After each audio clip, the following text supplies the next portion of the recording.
আসসালামু আলাইকুম, কি অবস্থা সবার? কেমন আছো সবাই? আশা করি সবাই খুবই ভালো আছো। আমরা হাজারি স্যারের অনুশীলনের এমসিকিউ গুলো সলভ করছিলাম অ্যান্ড তারই ধারাবাহিকতায় আজকে আমরা গুণগত রসায়ন সলভ করব।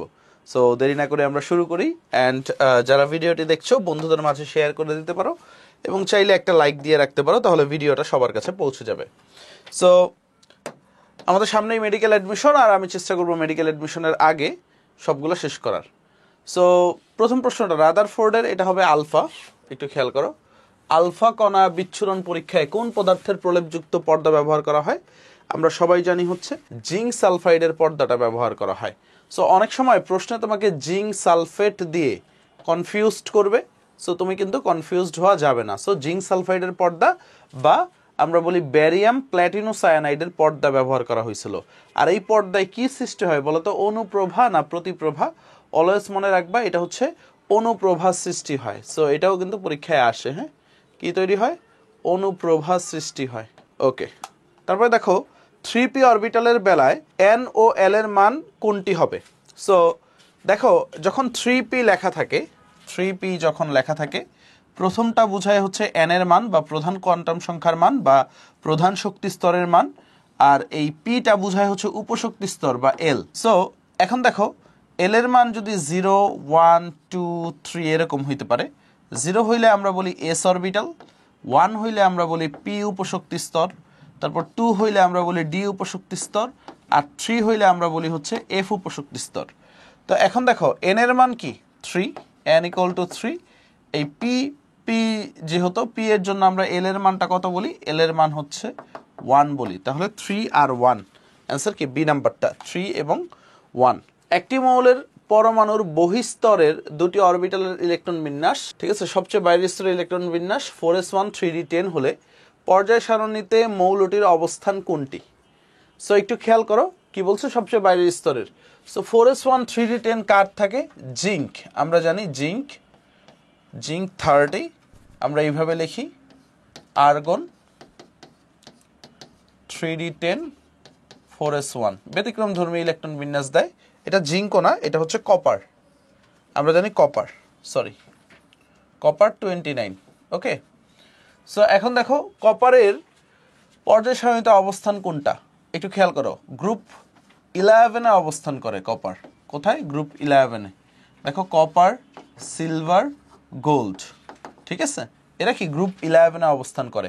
আর এই পিরিয়ডটা স্টার্ট হয় হচ্ছে 4th পিরিয়ড থেকে, চতুর্থ পর্যায় থেকে। অলওয়েজ মনে রাখবা এই যে অবস্থান্তর মৌলগুলা, এরা কি চতুর্থ পর্যায় থেকে শুরু হয়।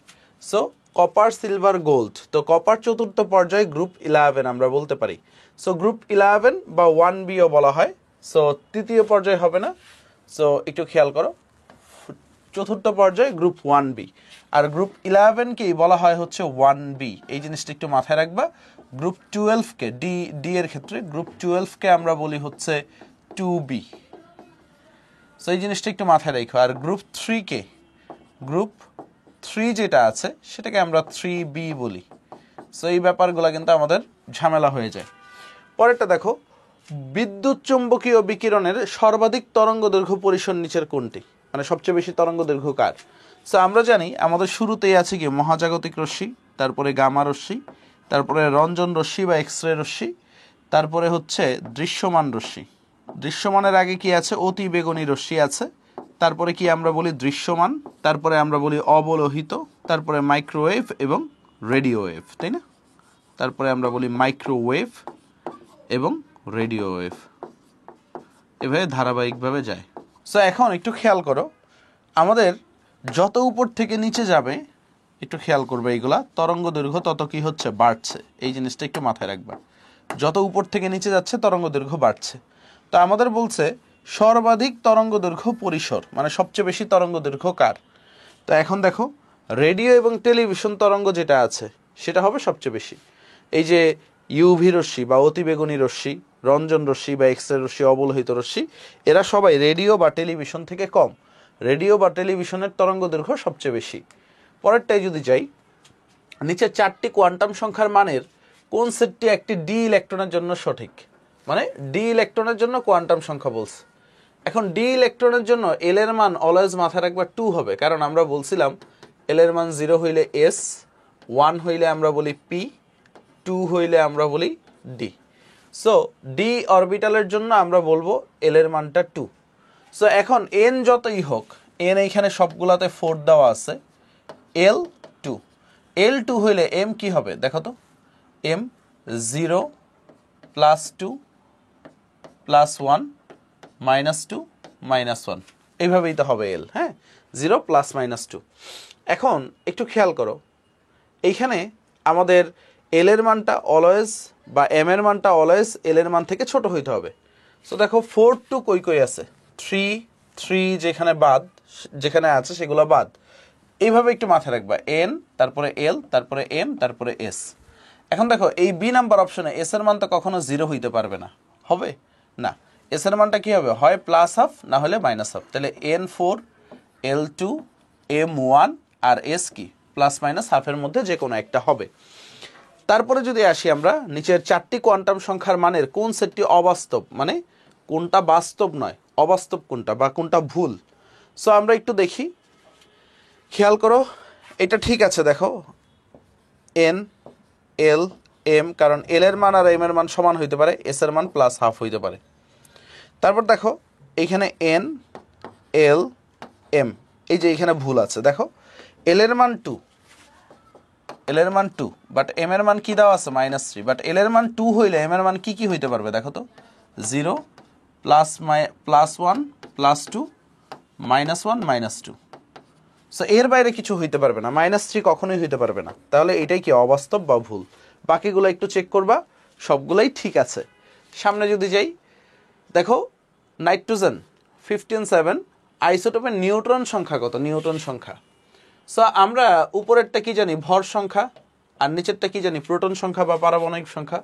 ভর সংখ্যা থেকে প্রোটন সংখ্যা বাদ দিলেই তুমি নিউটন সংখ্যা পাবা কয়টা, 8টা। সো অ্যান্সার কি বি নাম্বারটা। মস্তিষ্কের টিউমার শনাক্তকরণে সর্বাধিক ব্যবহৃত হয় কোনটা, আমরা জানি এমআরআইটা ব্যবহার করা হয় মস্তিষ্কের টিউমার শনাক্তকরণে, ম্যাগনেটিক রেজোনেন্স ইমেজিং। সামনে যদি যাই, জালনট শনাক্তকরণে তুমি কোন পদ্ধতির সাহায্য নিবে। জালনট শনাক্তকরণে আমরা জানি ইউভি রশ্মির ব্যবহার করা হয়, ইউভি রশ্মি। তারপর দেখো বোর পরমাণুতে একটি ইলেকট্রন চতুর্থ শক্তি স্তরে একটি পূর্ণ আবর্তন করতে কয়টি পূর্ণ তরঙ্গ তৈরি করবে।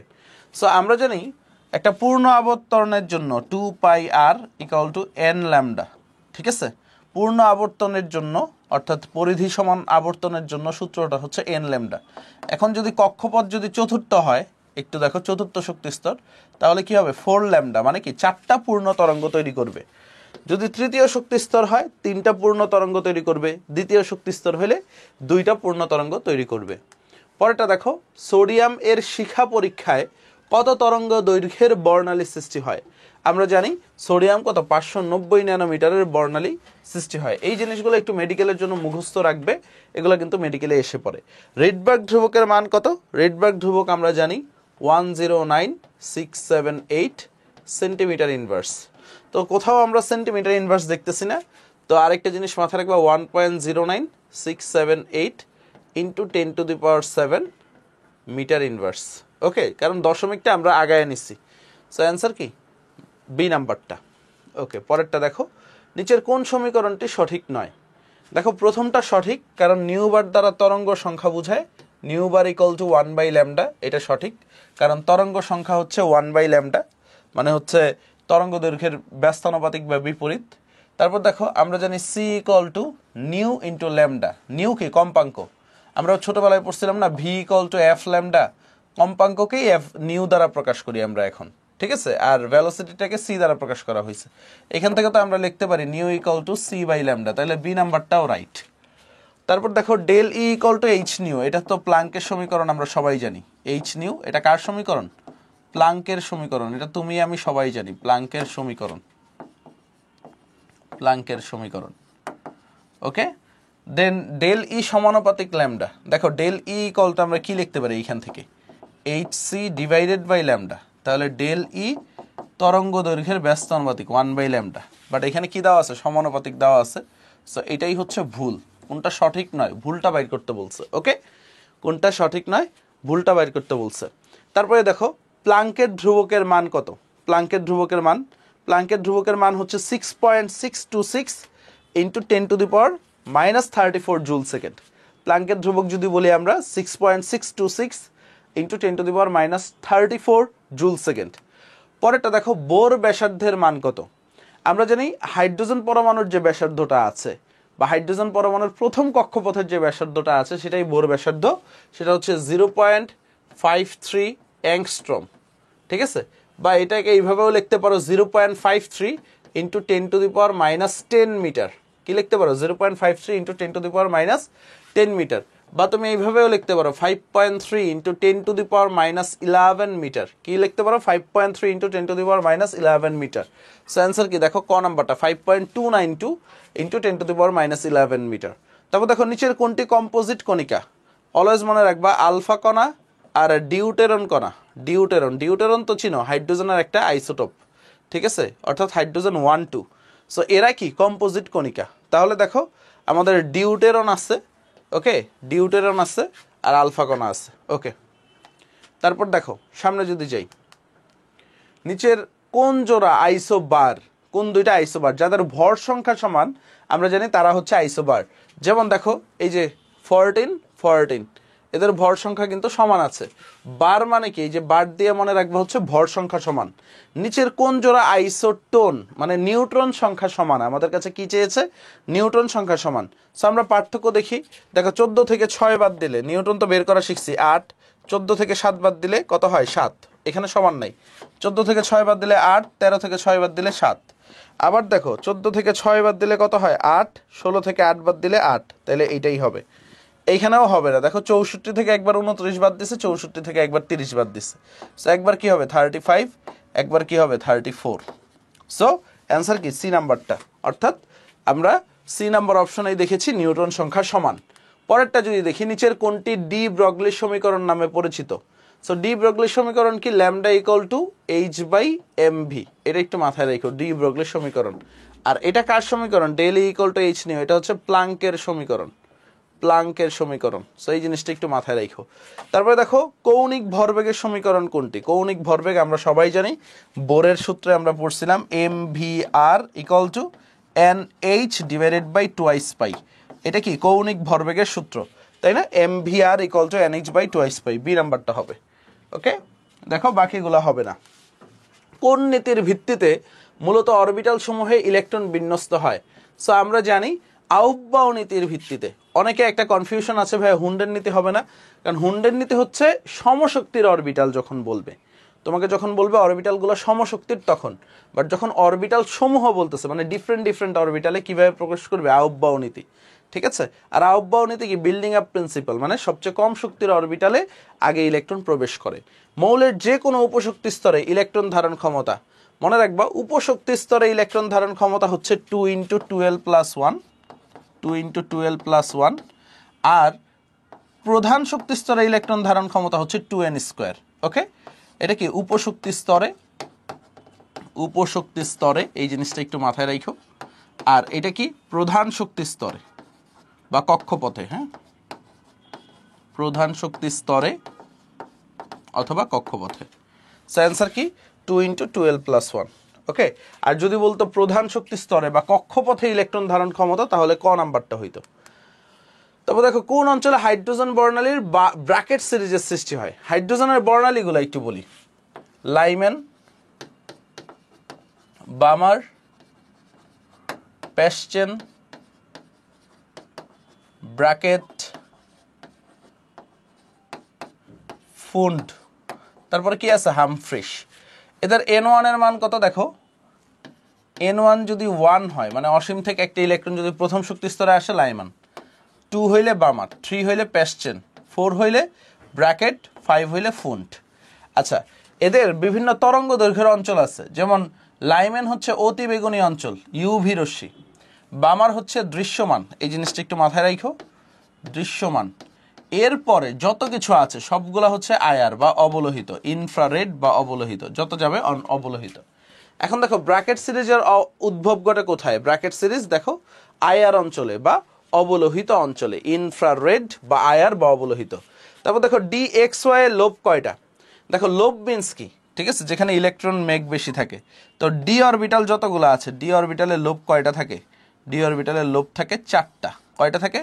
4টা লোব থাকে। সো এই জিনিসটা একটু মাথায় রাখো। ডি অরবিটালের লোব কয়টা? 4টা। তারপরে দেখো n equal to 2, l equal to 1, m equal to 1। এটা কি? দেখো n equal to 2 হইলে তো আমরা 2 বলি, l যদি 1 হয় p অরবিটাল, আর m এর মান 1 হইলে একটু মাথায় রাখো, m এর মান তো আমরা এইভাবে প্রকাশ করি, এই যে 3টা কক্ষপথ, মাঝখানেরটা 0, তারপরে +1, তারপরে -1। সো যখন 0 হয় এটাকে বলা হয় px, +1 হইলে py, -1 হইলে আমরা বলি pz। তাহলে একটু মাথায় রাখবা এটা কি হবে? py-টা হবে, যেহেতু +1 বলছে, তাহলে 2py। ডান। তারপর দেখো নিচের কোন অরবিটালের শক্তি সর্বনিম্ন হবে? সো এটা কি আমরা আউফবাউ নীতি দিয়েও বের করতে পারি, বা n+l রুল আছে আমাদের। কি রুল?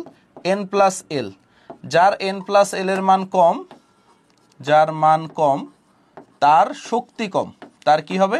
শক্তিটা কম হবে। সো এই জিনিসটা একটু মাথায় রাখবা, যার n+l এর মান কম।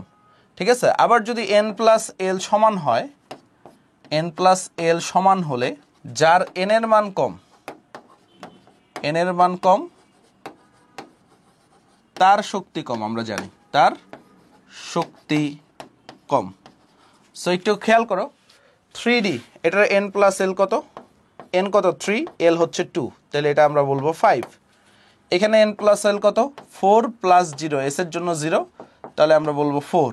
এখানে কত হবে? 3 হবে, 3 + 0 = 3। আর এটা কত? 4 + 1 কত হবে? 5। সো এখন দেখো আমাদের কোনটা শক্তি সর্বনিম্ন চাইছে, মানে শক্তি কম। সো দেখো এ আর সি অপশনে n+l এর মান সমান হয়ে গেছে, দুইটাই 5। এখন বলছে যার n এর মান কম তার শক্তি কম। সো আমাদের রাইট অ্যান্সার হচ্ছে ডি। এই দুইটার ভিতরে শক্তি কম কার? এই দুইটার ভিতরে শক্তি কম হচ্ছে 3D এর। বাট এই যে এই 4টার ভিতরে কার শক্তি কম? যার n+l এর মান সবচেয়ে কম, অর্থাৎ 3s। এই জিনিসটা একটু মাথায় রাখবা। পরেরটা যদি দেখি, 1 অ্যাংস্ট্রম সমান সমান কত সেন্টিমিটার? আমরা জানি 1 অ্যাংস্ট্রম সমান সমান 10⁻⁻10 মিটার। তো 1 মিটার সমান সমান জানি 100 সেন্টিমিটার, তাহলে 10⁻10 10 ইন্টু 100, 10 স্কোয়ার সেন্টিমিটার। তাহলে কি আসবে? 10⁻8 সেন্টিমিটার। সো আছে অ্যান্সার কি? সি নাম্বারটা। তারপরে দেখো বামার সিরিজের n2 = 3 হইলে তরঙ্গ দৈর্ঘ্য কত? সো বামার সিরিজের ক্ষেত্রে আমরা জানি, আমরা আগে রিডবার্গ যে সমীকরণটা আছে সেটা একটু দেখি। নিউ বার ইকুয়াল টু আমরা জানি RH, ঠিক আছে, into 1/n1 square minus 1/n2 square. Okay. তো এখন দেখো বলছে n2 যদি 3 হয়, এখন বামার সিরিজের জন্য n1টা কত হবে? আমরা জানি বামার সিরিজের জন্য n1টা অলওয়েজ 2 হয়, লাইমেন বামার 2 নম্বরে আছে। তাহলে দেখো আমরা লিখি 109678, এটা কি আসবে? Centimetre inverse, into 1/n1 square. n1টা কত ভাইয়া? n1টা 2, বা তাইলে আমরা 1/4 মাইনাস 1/9। তো এখন দেখো আমরা যদি 4 নং 36 করি, উপরে 9 থেকে 4 বাদ দিলে 5 থাকবে। তাহলে আমরা লিখতে পারি 109678 ইন্টু 5/36। এটা কি? 1/λ। আমাদের তো তরঙ্গ দৈর্ঘ্য চাইছে, তাই না? কারণ নিউ বার মানে কি জানি? তরঙ্গ সংখ্যা জানি 1/λ। তাহলে ল্যামডাটা কি হবে? ল্যামডাটা উল্টায় যাবে, অর্থাৎ 36 উপরে নিচে 5 ইন্টু 109678। দেখো অপশনগুলো কিন্তু সেন্টিমিটারে আছে, সো ক্যালকুলেটরে বসে আমরা রেজাল্ট পেয়ে যাব। 6.56 ইন্টু 10⁻⁻5, 6.56 ইন্টু 10⁻⁻5, এটা কি? সেন্টিমিটার আসবে। আছে? হ্যাঁ আছে। 6.56 না থাকলেও 57 আছে। সো অ্যান্সার কি? সি নাম্বারটা। অনেকেই আমাকে বলবে ভাইয়া এটা হাতে কিভাবে করব, একটু দেখায় দেন। দেখো এটা কি? যদি RH ধরি, রিডবার্গ ধ্রুবক RH, তাই না? এটা কি ধরলাম? RH। তো আমরা এই ল্যামডাটা এরকম পাই না, দেখো তো, 36/5 ইন্টু RH, এটা পাই কিনা হাতে ক্যালকুলেশনের ক্ষেত্রে? সো তখন আমাদের 1/RH এর ভ্যালুটা জানতে হবে। তো 1/RH কত? ঠিক আছে, 36/5 ইন্টু 1/RH। সো এই জিনিসটা একটু মুখস্থ রাখতে হবে, 1/RH এর ভ্যালুটা।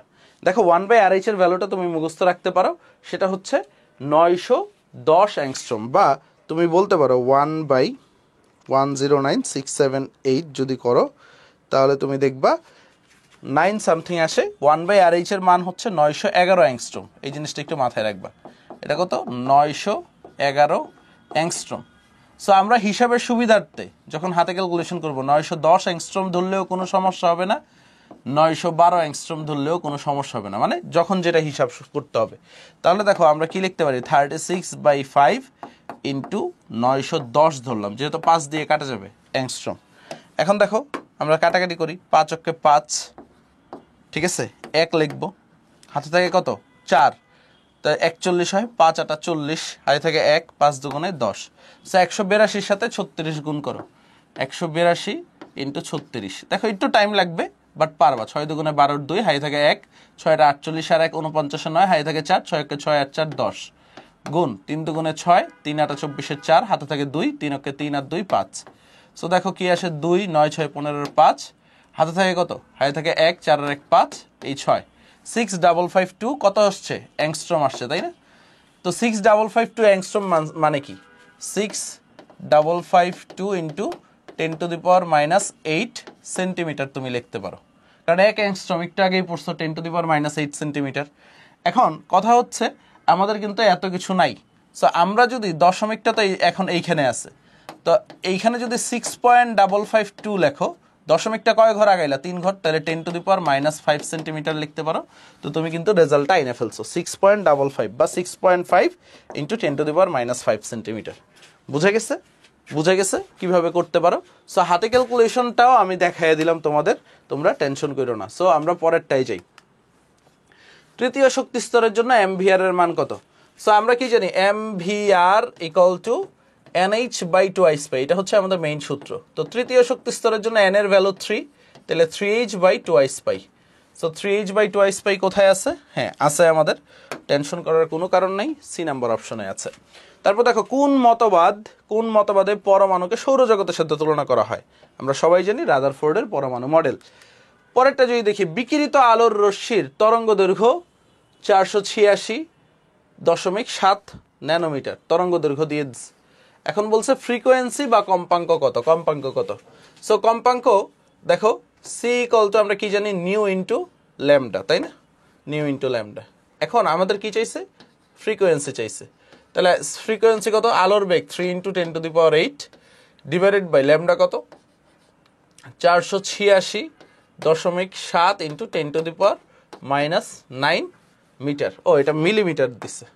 এটা কি প্রশ্ন মিলিমিটারই আছে না ন্যানোমিটার আছে?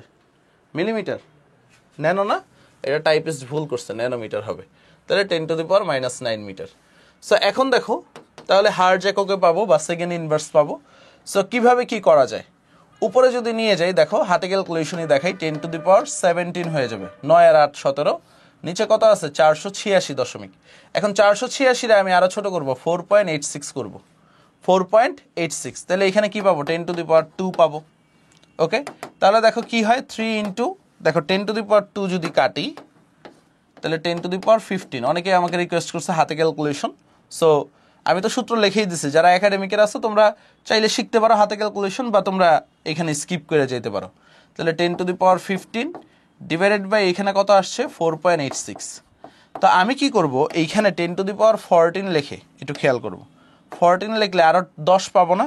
10টা কি করবো, এই 3-এর সাথে নিয়ে আসবো, অর্থাৎ 30 বানাবো, 30। সো দেখো এটাকে যদি 5 ধরো, তাহলে কত পাবা? 6 পাবা, 5 6 30, বা 6 পয়েন্ট সামথিং পাবা, 6 পয়েন্ট সামথিং ইন্টু 10⁻14। সো এটা -14 আসলো কেন? ঠিক আছে, -14 তো আসার কথা না, 6 পয়েন্ট সামথিং ইন্টু 10⁻14 আসার কথা। তাহলে এটার উত্তরটা তোমরা ক্যালকুলেশন করে দেখবা, 6.16 ইন্টু 10⁻+14 হবে। সো এখানে মনে হয় স্যারের বইয়ে অপশনগুলোতে একটু ঝামেলা হয়েছে, সামহাউ টাইপিং মিস্টেক। তো +14 আসবে, -14 না সবগুলাই। তারপর দেখো কোন আলোক রশ্মির ফ্রিকোয়েন্সি বেশি হয়? সো আমি একটু আগে দেখাইছিলাম তোমাদের।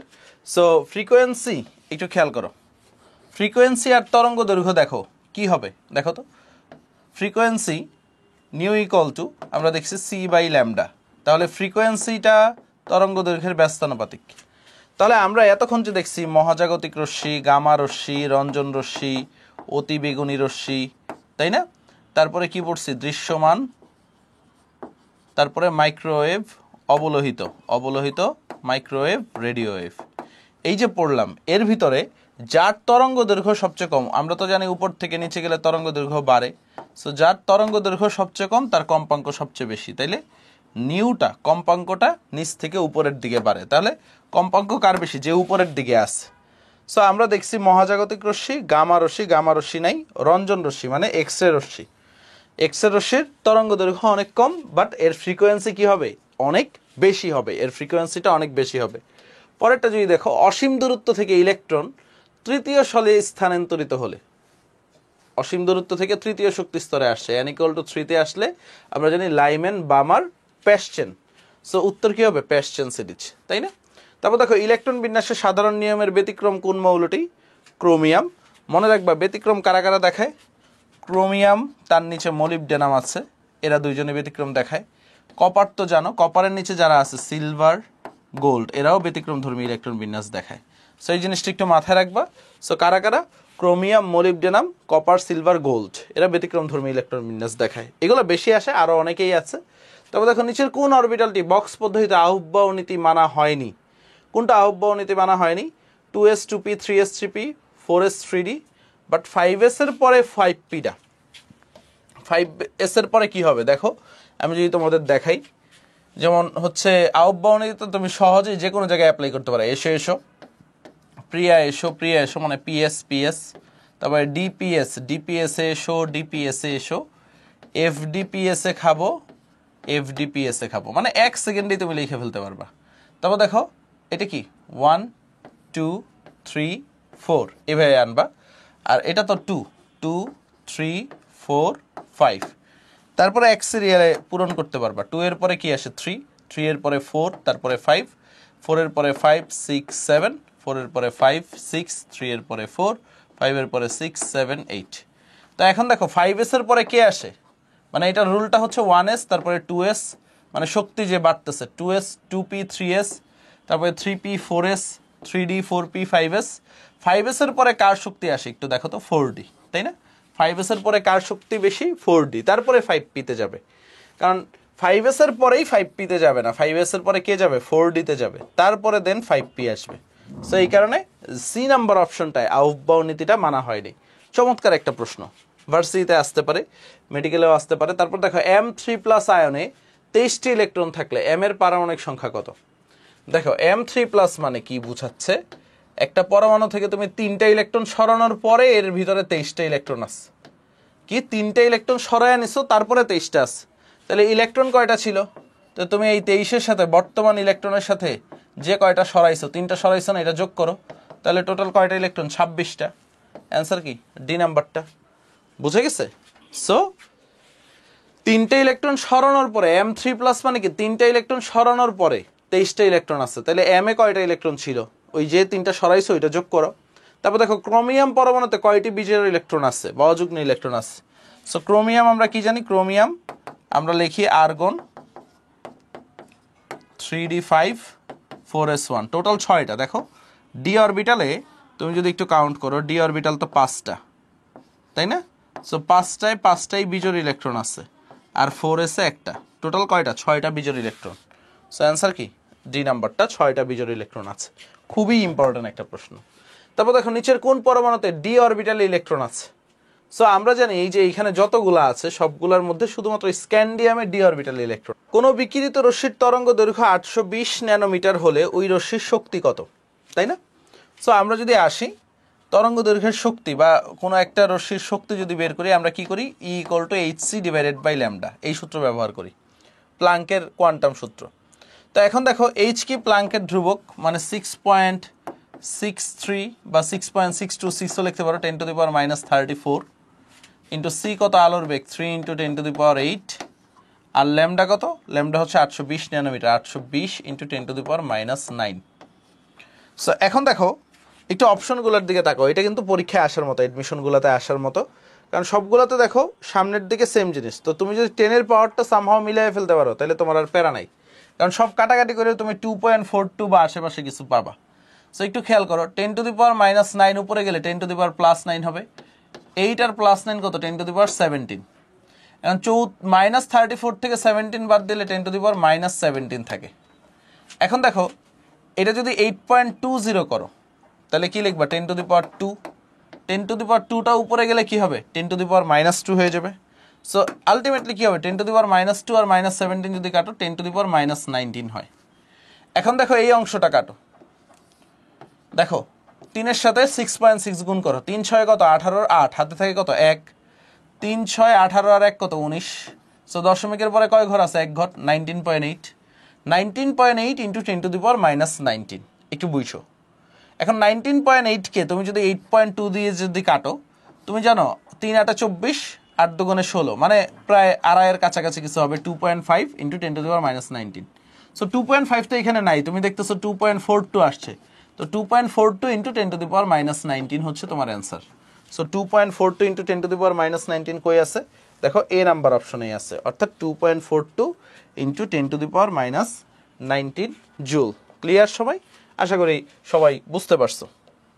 পরেটা দেখো কোন অরবিটালে ইলেকট্রনের ঘনত্ব সর্বাধিক। অরবিটালটা যত ছোট হবে তার ভিতরে ইলেকট্রন ডেনসিটিটা তত বেশি হবে, এই জিনিসটা একটু মাথায় রাখবা। তারপর দেখো ট্রাফিক সিগন্যালের লাল আলোর তরঙ্গ দৈর্ঘ্য দেওয়া আছে 665 ন্যানোমিটার হলে সংশ্লিষ্ট ফোটনের শক্তি কত। ঠিক আছে, আগের মতোই del E equal two hc/λ, আমি একবারে সূত্র লিখি 6.63 into 10 to the power -34 into আলোর বেগ 3 into 10 to the power 8 divided by 665 into 10 to the power -9। So একটু খেয়াল করো, আগের মতো এটাকে যদি আমি 6.65 করি, একটু খেয়াল করো 6.65 করি, তাহলে কি পাবো 10 টু দি পাওয়ার 2 পাবো। সো 10 টু দি পাওয়ার 2 আর 10 to the power -9, 10 to the power কত আসবে সুন্দরভাবে -7, উপরে গেলে 10 to the power 15, 10 to the পাওয়ার 15 যদি কাটি এটার সাথে তাহলে 10 টু দি পাওয়ার -19 পাবো। ওকে, সো এখন দেখো 6.65 আর 6.63 তুমি কাটতে পারো, হেরফের হবে একটু একটু, তাহলে 3 ইন্টু 10 টু দি পাওয়ার -19 মানে 3 এর কাছাকাছি কি আছে 2.98 into 10 to the power -19। So তোমরা একটু ক্যালকুলেশন মিলাবা, কারণ ক্লোজ ক্যালকুলেশন দেখো 2.8 ভার্সিটি অ্যাডমিশনে কখনোই এত ক্লোজ দিবে না, বাট আমার কাছে মনে হচ্ছে 2.98 হবে উত্তর। সো তারপরে আমি একটু ক্যালকুলেটরে ক্রস চেক করে দিই, 6.63 x power -34 into 3 x power 8 divided by 6.65 বা 665 x পাওয়ার -9, হ্যাঁ 2.99 বা 98 10 টু দি পাওয়ার -19 জুল। পরের অংশটা দেখি 3D অরবিটালের জন্য m এর মান নিচের কোনটি। তো আমরা যদি দেখি n ইকুয়াল টু আমরা জানি 3, l ইকুয়াল টু কত হবে 2, l ইকুয়াল টু 2 হইলে m কত 0 +1 +2 -1 -2, তাই তো। সো আমরা একদম সুন্দরভাবে বলবো সি নাম্বার অপশনটা আমাদের রাইট অ্যান্সার। তারপর দেখো new bar equal to RH 1/n1 square -1/n2 square, Rydberg ধ্রুবকের যে সমীকরণটা আছে, বলছে লাইম্যান সিরিজের ক্ষেত্রে n1 কত। আমরা তো লাইম্যান সিরিজের জন্য জানি n1 এর মান কি হবে অলওয়েজ 1 হবে। সো এটা আমরা সবাই জানি লাইম্যান সিরিজের জন্য n1টা কত হবে 1 হবে। পরবর্তী প্রশ্নে যদি দেখো পরমাণুর কোন দুটি কণিকার সংখ্যা পরস্পর সমান। ঠিক আছে, আমরা জানি প্রোটন নিউট্রন, ইলেকট্রন প্রোটন, ঠিক আছে, নিউট্রন ইলেকট্রন, ইলেকট্রন এবং প্রোটন। সো ইলেকট্রন এবং প্রোটনকে এই দুইটার সমান সংখ্যাটা কি হয় সমান হয়। তারপর দেখো উচ্চ শক্তির অরবিটাল নিচের কোনটি। সো যারা n+l এর মান বেশি, তো এখানে দেখো 4 + 3, আমরা n+l কত 4 + 3 কত 7, এখানে 5 + 0 কত 5, এখানে 6 + 0 কত 6, এখানে 5 + 1 কত 6। সো যার n+l এর মান বেশি তার শক্তি বেশি। তো এখানে উচ্চ শক্তি মানে সর্বোচ্চ শক্তি কার সেটাই জানতে চাইছে আমাদের কাছে। পরেরটা দেখো অরবিটালের আকৃতি নিচের কোনটি। অরবিটালের আকৃতি কেমন দেখো তো, বৃত্তাকার, বর্তুলাকার। এখন এখানে বলতে হবে কোন অরবিটাল। সো একটু টাইপার মিস্টেক করছে, পি অরবিটাল হবে। সো পি অরবিটালের আকৃতি কি, পি অরবিটালের আকৃতি ডাম্বেল আকার। ঠিক আছে, এস অরবিটাল মনে রাখবা গোলাকার। ঠিক আছে, এটা কি এস অরবিটাল, পি অরবিটালটা হচ্ছে ডাম্বেল আকৃতির, এটা হচ্ছে পি অরবিটাল। আর ডি অরবিটালটা কি ডাবল ডাম্বেল। ঠিক আছে, এটা কি ডি অরবিটাল বা ডাবল ডাম্বেল। ঠিক আছে, ডি অরবিটাল কি ডাবল ডাম্বেল। তারপর দেখো নিচের পারমাণবিক সংখ্যাযুক্ত মৌলের কোনটি পি ব্লকভুক্ত। ঠিক আছে, সো কোনটি পি ব্লকভুক্ত, এটা হচ্ছে 33 কে আর্সেনিক। পি ব্লকের মধ্যে দেখো নলকূপের পানিতে আর্সেনিক সমস্যা বিদ্যমান। আচ্ছা 43 কি ভাইয়া? 43 হচ্ছে টেকনেশিয়াম। টেকনেশিয়াম হচ্ছে ডি ব্লক মৌল, অলওয়েজ মাথায় রাখবা। টেকনেশিয়াম কি? ডি ব্লক মৌল। এখন আসো আমরা সামনে যাই। তারপর দেখো নিচের কোন মৌলের ইলেকট্রন বিন্যাসে হুন্ডের নিয়ম প্রযোজ্য নয়? ঠিক আছে, এখানে নাইট্রোজেন, ফসফরাস, সালফার, এখানে কি ক্রোমিয়াম না ক্লোরিন দেওয়া? ক্লোরিন দেওয়া মেবি, হ্যাঁ, বাট হচ্ছে টাইপিস্ট ভুল করছে, এটা কি হবে? ক্লোরিন হবে। সো একটু খেয়াল করো, উত্তরটা ক্লোরিন হবে। কারণ হচ্ছে দেখো নাইট্রোজেনের তুমি যদি ইলেকট্রন বিন্যাস দেখো 1s2 2s2 2p3, এইখানে সবচেয়ে বেশি অযুগ্ম ইলেকট্রন আছে 3টা।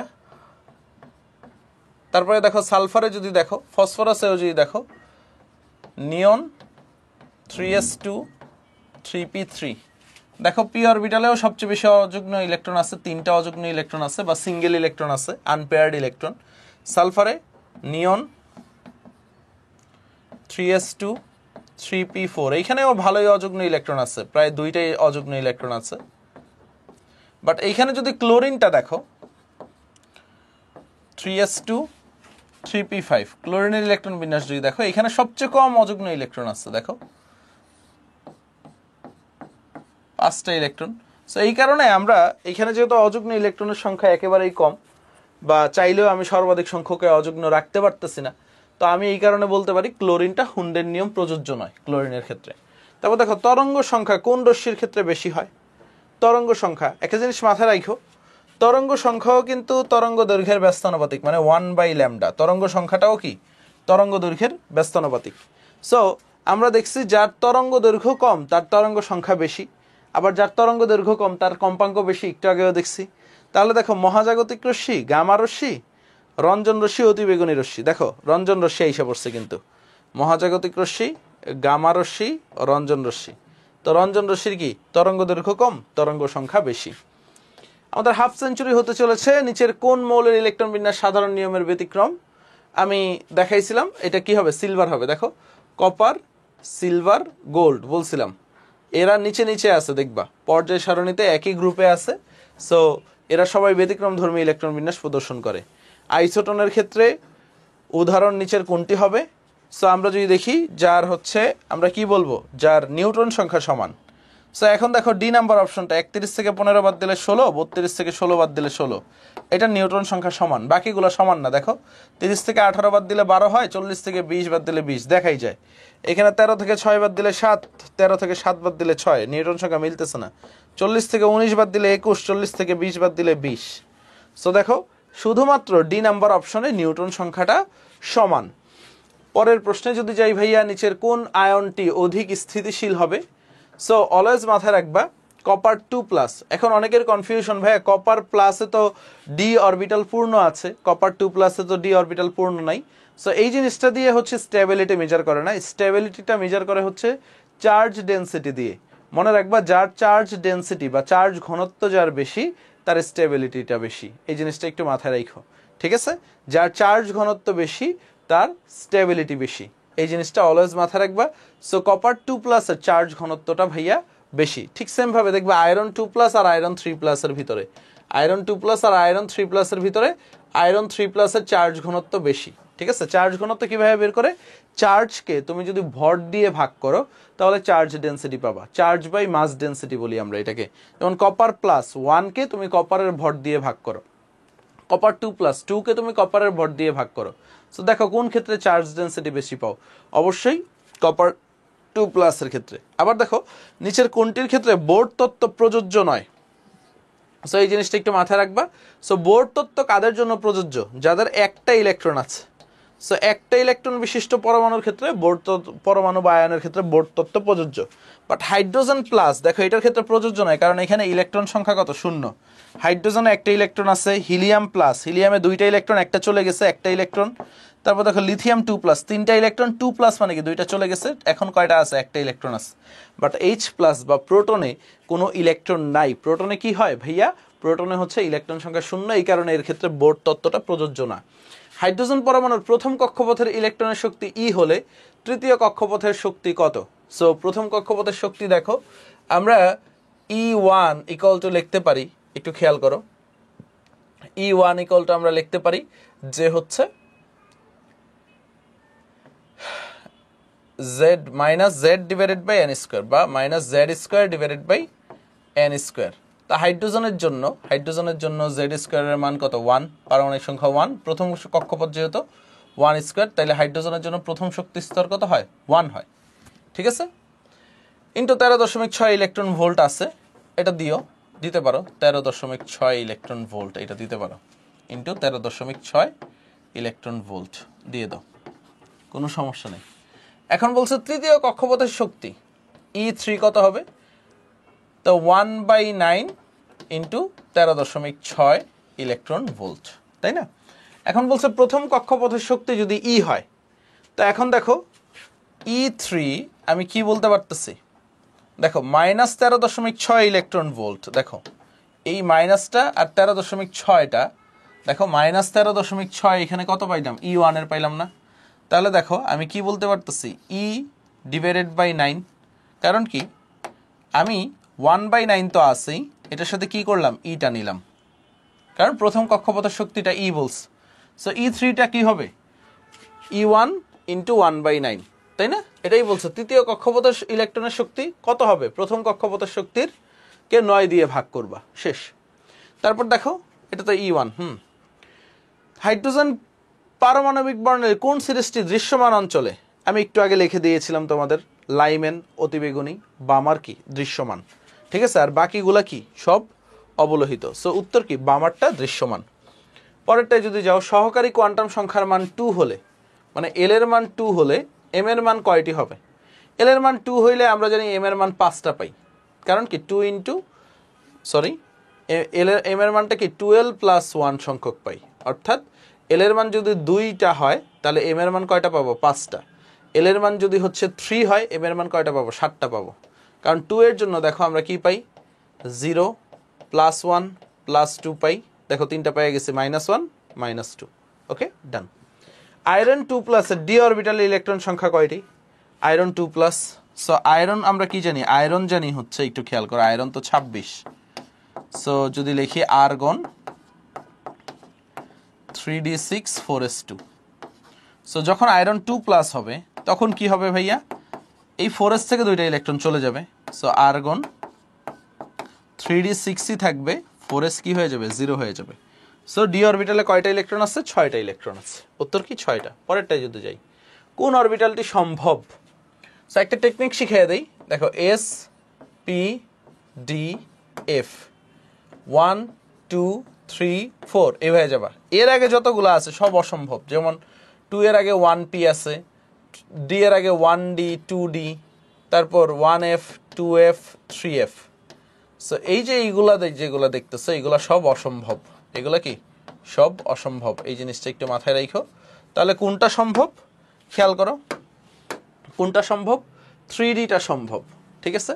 তো এইখানে দেখো 1p 2d 3f অসম্ভবগুলা কিন্তু সবই আছে, 1p 2d 3f অসম্ভবগুলা সবই আছে, ওকে এটা কি 3f হবে, ওকে। পরেরটা দেখো, পরমাণুর দ্বিতীয় কক্ষপথের একটি ইলেকট্রনের জন্য কৌণিক ভরবেগের মান নির্ণয়ের সূত্র কোনটা, দ্বিতীয় কক্ষপথ দেখো mvr ইকুয়াল টু কি হবে 2h বাই 2 পাই, তাহলে 2 2 কাটা যায়, 2 2 কাটা গেলে h বাই পাই আসবে, সো h বাই পাই কোথায় আছে, সি নাম্বার অপশনে, mvr equal to h by pi. পরেরটা যদি দেখি আমরা, নিচের কোনটির ক্ষেত্রে বোরের পরমাণু মডেল প্রযোজ্য, কোনটার ক্ষেত্রে বোর পরমাণু মডেলটা প্রযোজ্য, আমাদের কাছে সুন্দর প্রশ্ন করছে। সো আমরা যদি দেখি, দেখো H প্লাস ইলেকট্রন কত 0 প্রযোজ্য না, হিলিয়াম প্লাস ইলেকট্রন কত একটা, এটার ক্ষেত্রে প্রযোজ্য। লিথিয়াম প্লাসে কয়টা আছে ভাইয়া, লিথিয়াম প্লাসে কিন্তু 2টা ইলেকট্রন, বেরিলিয়াম 2 প্লাসে কয়টা আছে 2টা ইলেকট্রন, সো এই জিনিসটা একটু মাথায় রাখবে, একটা ইলেকট্রনের জন্য শুধুমাত্র বোর পরমাণু মডেলটা প্রযোজ্য। পরমাণুর তৃতীয় শক্তি স্তরে মোট অরবিটাল সংখ্যা কত, তৃতীয় শক্তি স্তরে মোট অরবিটাল সংখ্যা চাইছে, সো অরবিটাল সংখ্যা হচ্ছে n স্কোয়ার, তাহলে কত হবে 9টা অরবিটাল আছে, তৃতীয় শক্তি স্তরে কয়টা অরবিটাল আছে 9টা অরবিটাল আছে, দেখো 3s, তারপরে কি 3p, তারপরে হচ্ছে 3d, এগুলো তো উপশক্তি স্তর তাই না, 3f তো সম্ভব না, s এ একটা অরবিটাল, p তে কয়টা 3টা, আর d তে কয়টা 5টা, তো দেখো 5 3 8 আর 1 9, 9টা। শর্টকাট দিয়েও করতে পারো, বেসিক দিয়েও করতে পারো। পরেরটা দেখো, ক্যালসিয়াম পরমাণুর সবচেয়ে বাইরের স্তরের দুটি ইলেকট্রনের 4টি কোয়ান্টাম সংখ্যার সেট কোনটি? সবচেয়ে বাইরের স্তরের দেখো ক্যালসিয়াম, ক্যালসিয়াম আমরা কি লিখি? Argon 4s2। সবচেয়ে বাইরের স্তর কি? চতুর্থ শক্তি স্তর। চতুর্থ শক্তি স্তরে দুইটা ইলেকট্রনের। সো চতুর্থ শক্তি স্তরে n এর মান কত? 4, l কত? 0, কারণ কি s অরবিটাল, m কত? 0। তাহলে আমার স্পিন কোয়ান্টাম সংখ্যার মান কত? প্রথমটার জন্য আমি +½ পাবো, দ্বিতীয়টার জন্য -½ সো দেখো 4 0 0 +-½ অর্থাৎ ক নাম্বারটাই। ওকে, সর্ববহিস্থ বলছে কিন্তু, হ্যাঁ সর্ববহিস্থ স্তরের দুটি ইলেকট্রনের 4টি কোয়ান্টাম সংখ্যার মান বের করতে বলছে। পরেরটা দেখো কপার পরমাণুর সর্ববহিস্থ স্তরের, ঠিক আছে, মানে 4s1 এর বলেই দিচ্ছে। দেখো সর্ববহিস্থ স্তর কি? 4s1 এর 4টি কোয়ান্টাম সংখ্যার। n এর মান 4, l কত? s যেহেতু 0, m কত হবে? 0। তারপর স্পিন কোয়ান্টাম সংখ্যা প্রথমটাকে আমরা +½ ধরি, ন্যাচারালি প্রথমটাকে +½ ধরি। সো স্যারের বইয়ে কোনটা উত্তর দেওয়া আছে? A, B, C or D। So answer কি? বি নাম্বারটা হবে। দেখছো এইখানে কিন্তু -½ আছে, দেখো আরেকটা -½ আছে। এটাও লজিক্যালি রাইট, বাট আমাদের অ্যাডমিশনের প্রশ্নগুলা বা বোর্ডে যে স্যাররা প্রশ্ন করে এটাই প্রথমটাকে আমরা, প্রথম ইলেকট্রনটাকে আমরা +½ ধরি, ঠিক আছে। এটাও যে রং, সি নাম্বারটা রং এরকম না কিন্তু, হ্যাঁ, বাট আমাদের দেশের কালচার হয়ে আসছে এটা। এখন আসো সামনে চাই। কোন পরমাণুর একটি ইলেকট্রনের জন্য নিচের কোন 4টি কোয়ান্টাম সংখ্যার সেটটি সঠিক? ঠিক আছে, কোনটা সঠিক? দেখো n3 l1 m2 এটাই ভুল। দেখো কিভাবে? l এর মান যদি 1 হয় তাহলে m এর মান কত হবে? 0 প্লাস -1 এর মধ্যে থাকবে, -2 তে যাওয়ার সুযোগই নেই।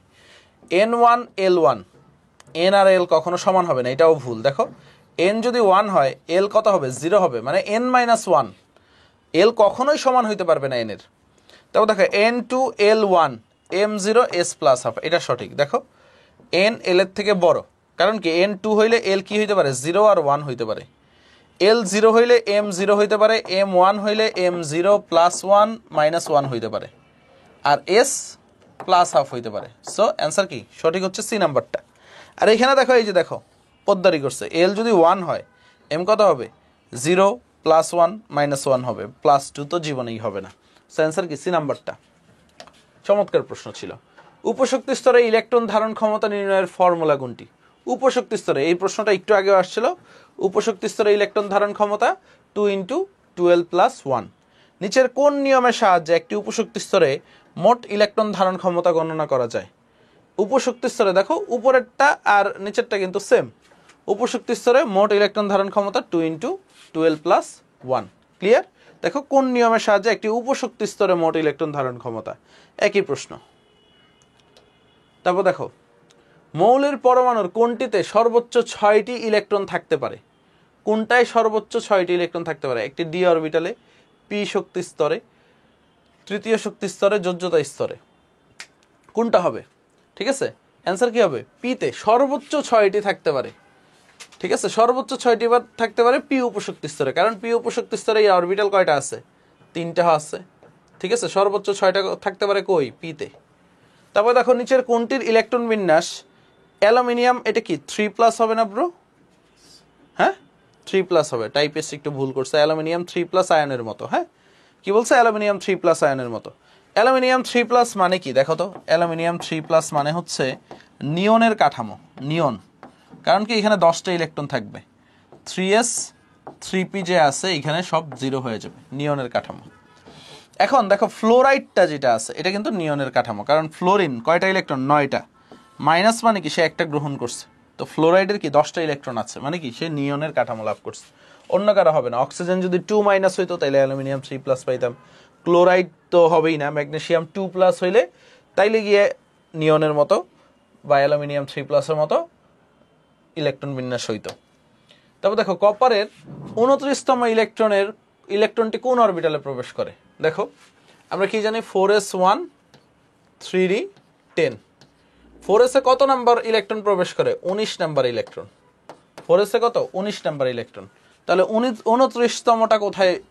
বাকি যে 10টা আছে, বাকি 10টা কিন্তু ডি অরবিটালে। তাহলে 29তমটা কি? 3d তে। ঠিক আছে 29তমটা কি 3D তে সো অনেকে আবেগের বশত যে হচ্ছে 29 পরীক্ষার হলে অনেকে 19ও পড়ে সো তখন তোমরা 4s দাগায় দাও তারপর দেখো নিচের কোন সেটটির শক্তিক্রম অনুসারে আহ্বাও নীতি মেনে চলে সো আমরা দেখি n+l রুল এটা কত 5 এটাও 5 কিভাবে বুঝলাম 5 + 0 4 + 1 এটা কত 7 হইল না তো কারণ 7 সবচেয়ে বেশি হওয়ার কথা ছিল এটা ভুল তারপর দেখো এটা কত 3 এটা হচ্ছে 4 এই যে ভুল পেয়ে গেছি 4 এরটা বেশি হবে 3 থেকে কারণ n+l করতেছে এখানে 5 এইখানে কত 7 বা 6 4 + 2 6 এটাও ভুল ঠিক আছে তাহলে দেখো এটা কত 3 এটা কত 3 + 1 4 এটা কত 5 সো কোনোটাতেই তো ঠিকটা নাই কোনোটাই উত্তর নাই ব্ল্যাঙ্ক কোনোটাই সঠিকভাবে মেনে চলে না ঠিক আছে তারপরে তোমরা বইয়ের সাথে মিলায়ও কারণ আমার এইখানে যা টাইপ আছে এখানে কোনোটাই মিলছে না ওকে তারপর আসো তারপর দেখো আহ্বাও নীতি অনুসারে নিচের কোন শক্তিক্রমটি সঠিক কোনটা সঠিক দেখো আরেকটা প্রশ্ন আসছে সো এটা কত 4 3 + 2 5 4 + 1 কত 5 সো এটাই তো সঠিক ক নাম্বারটাই সঠিক আমরা দেখতেছি কারণ n+l কত 4 আর এখানে 3 + 2 কত হয় 4 ও সরি 3 + 2 5 আর এখানে 4 + 1 5 তারপর দেখো দুইটা যেহেতু সমান হয়ে গেছে যার n এর মান বেশি তার শক্তি বেশি অ্যান্সার কি ক নাম্বারটা পরবর্তী প্রশ্নে যদি যাই লাল বর্ণের রশ্মির তরঙ্গ দৈর্ঘ্য 7000 অ্যাংস্ট্রম হলে তরঙ্গ সংখ্যা কত সো আমরা যদি দেখি তরঙ্গ সংখ্যা আমরা কি জানি 1 / তরঙ্গ দৈর্ঘ্য তো 7000 অ্যাংস্ট্রম মানে 1/7000 ঠিক আছে ইন্টু 10⁻⁻10 মিটার ওকে মিটার বা এটা সেন্টিমিটারেই নেই কারণ আমার যা লাগে 10⁻⁻8 সেন্টিমিটার সেন্টিমিটারই হয় এইসব রেজাল্টগুলো তাহলে উপরে গেলে সেন্টিমিটার ইনভার্স হয়ে যাবে তাহলে দেখো কি আসে 1/7 আর এই যে 10⁻⁻8 আর এই যে 3 10⁻⁻5 উপরে গেলে 10⁻5 হয়ে যাবে তাহলে কি আসবে সেন্টিমিটার ইনভার্স 1 এখন দেখো আরেকটু সহজ করতে পারি দেখো 100/7 × 10³ সেন্টিমিটার ইনভার্স 1 100/7 কত 14 7 14 কত 98 14.3 লিখতে পারি ইন্টু 10⁻³ সেন্টিমিটার ইনভার্স 1 তাই না সো দেখো 14.28 ইন্টু 10⁻³ সেন্টিমিটার ইনভার্স 1 খ নাম্বারটা সো পরের প্রশ্নটায় যদি যাই জাল পাসপোর্ট শনাক্তকরণে নিচের কোনটি ব্যবহার করা হয় আমরা জানি জাল পাসপোর্ট শনাক্তকরণে ইউভি রশ্মি ব্যবহার করা হয় জাল টাকার নোট শনাক্তকরণে কোনটি ব্যবহার করা হয় অতিবেগুনি রশ্মি একদম সিম্পল পরেরটা যদি দেখি নিচের কোন নিউক্লিয়াসটি এনএমআর সক্রিয় আমরা জানি হাইড্রোজেন 1 ঠিক আছে এটা এনএমআর সক্রিয় হয় সবাই জানি এমআরআই কি এমআরআই হচ্ছে ম্যাগনেটিক রেজোনেন্স ইমেজিং বা ঠিক আছে চুম্বকীয় অনুরণন প্রতিচ্ছবিকরণ দেখো ম্যাগনেটিক রেজোনেন্স মানে অনুরণন মানে ঘূর্ণন ইমেজিং মানে প্রতিচ্ছবিকরণ সো অ্যান্সার কি বি নাম্বারটা পরেরটা যদি দেখি 25°C তাপমাত্রায় অ্যালুমিনিয়াম সালফেটের দ্রাব্যতা যদি অ্যাস হয় তাহলে এর আয়নিক গুণফল কত হবে ঠিক আছে বা দ্রাব্যতা গুণফল কত হবে সো আমরা যদি আসি খেয়াল করো অ্যালুমিনিয়াম সালফেট Al2SO4 3 এটা শর্টকাটেও করে ফেলতে পারবা দেখো এইটা অ্যালুমিনিয়াম কত S কয়টা আছে 2s তাই না তো যত দিয়ে গুণ করবা তাকে স্কয়ার করবা সালফেট কয়টা আছে সালফেটকে S ধরো কয়টা আছে 3টা 3s এটাকে কি করবা কিউব করবা তাহলে কি আসে দেখো তো 4s² ইন্টু 9 না 27 এটা কত আসবে 27s³ বা 108s⁵ এইভাবে করতে পারো বা তুমি ভাঙ্গেও করতে পারো এটা ভাঙলে অ্যালুমিনিয়াম 3+ প্লাস SO4 2- পাবা অ্যালুমিনিয়াম কয়টা আছে দুইটা 2 দিয়ে দাও SO4 2- 3 দিয়ে দাও এটা কি 2s এটা হচ্ছে 3s সো আমরা কি লিখবো KIP আয়নিক গুণফল অ্যালুমিনিয়াম 3+ এটার হোল স্কয়ার ইন্টু SO4 2- এটার হোল কিউব তাই না সো তুমি এইখানে লিখতে পারো অ্যালুমিনিয়াম 3+ এর ঘনমাত্রা কত 2s whole square into 3s whole cube তাহলে কি সেমই পাবা সো শর্টকাটটা কি যত দিয়ে গুণ আছে সেটা স্কয়ার যত দিয়ে গুণ আছে সেটা কিউব সেটা পাওয়ারে যাবে যত দিয়ে গুণ সেটা পাওয়ারে যাবে আমাদের পরবর্তী প্রশ্নটা এই প্রশ্নটা যদি দেখি এইখানে হাজারি স্যারের বইয়ে যে অপশনগুলো আছে একটা অপশনও কারেক্ট না সেই কারণে আমি অপশনগুলোই মুছে দিয়েছি মাঝখানে একটু শুট করতে গিয়ে আটকে গেছিলাম কারণ সঠিক অপশন ছিল না তাই চিন্তা করলাম হচ্ছে রাইট অ্যান্সারটা তোমাদের একটু পড়ায় দিই সো একটু খেয়াল করো ম্যাগনেসিয়াম হাইড্রোক্সাইডের দ্রাব্যতা গুণফল দেওয়া আছে দ্যাট মিনস কি KSP দেওয়া আছে এখন তোমাকে বলছে হচ্ছে হাইড্রোক্সাইড আয়নের ঘনমাত্রা বের করতে বলছে।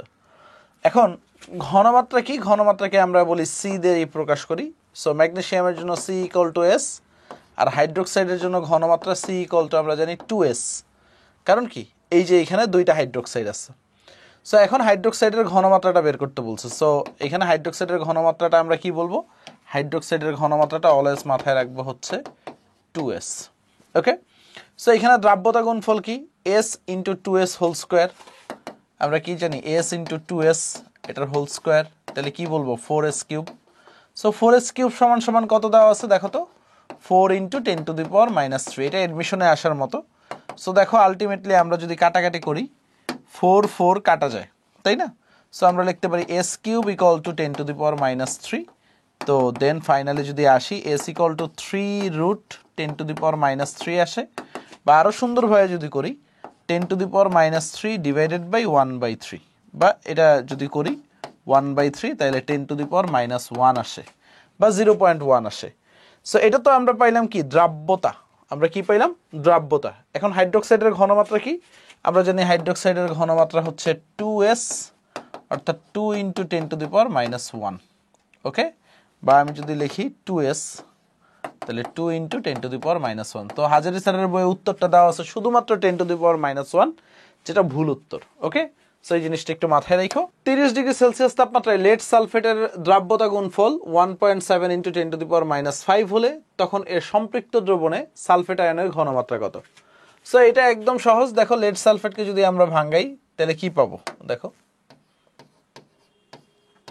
আমরা Pb2+ পাবো প্লাস SO4 2- পাবো। সো আমরা অনায়াসে বলতে পারি এটার জন্য, খেয়াল করো, এটার জন্য C ইকুয়াল টু S, সালফেটের জন্য ঘনমাত্রা ইকুয়াল টু দ্রাব্যতা, যেহেতু একই, ঠিক আছে, ঘনমাত্রা আর দ্রাব্যতা সেম হবে।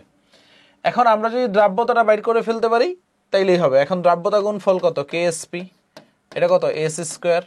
সো এটা কত দেওয়া আছে দেখো তো, KSP 1.7 ইন্টু 10⁻⁵ দেওয়া আছে, তাই না? সো S ইকুয়াল টু কত, এটার রুট। ওকে, এখন দেখো এটা তো আমাদের হাতে ক্যালকুলেশন করতে হবে, তাই না? সো আমি কি করব, আমি দেখো যে টেকনিকটা অ্যাপ্লাই করি, এটাকে 17 বানাই আর এখানে কত করি 10⁻⁶ করে দিই। সো 17 ইন্টু 10⁻⁶, একটু খেয়াল করো কিভাবে বের করবে, হাতে ক্যালকুলেশন করে 10⁻⁶ এর রুট করলে কত আসবে, 10⁻³ আসবে। আর 17 কি 4 পয়েন্ট সামথিং আসবে, কারণ 4 4 কত 16, 4কে স্কোয়ার করলে 16 পাও। তাহলে s ইকুয়াল টু কি 4 পয়েন্ট সামথিং, ধরো 4.1 ইন্টু 10⁻⁻3। সো 4 পয়েন্ট সামথিং কি 4.12, শেষ। অ্যান্সার কি ডি নাম্বারটা। ওকে, পরের প্রশ্ন যদি যাও, Zn3PO42 এর দ্রাব্যতা গুণফলের সম্পর্ক কি? সো এটাকে যদি ভাঙ্গাই আমরা কি পাই দেখো, Zn3PO42, এটা মনে হয় হাজারি স্যারের বইয়েও ভুল দেওয়া আছে।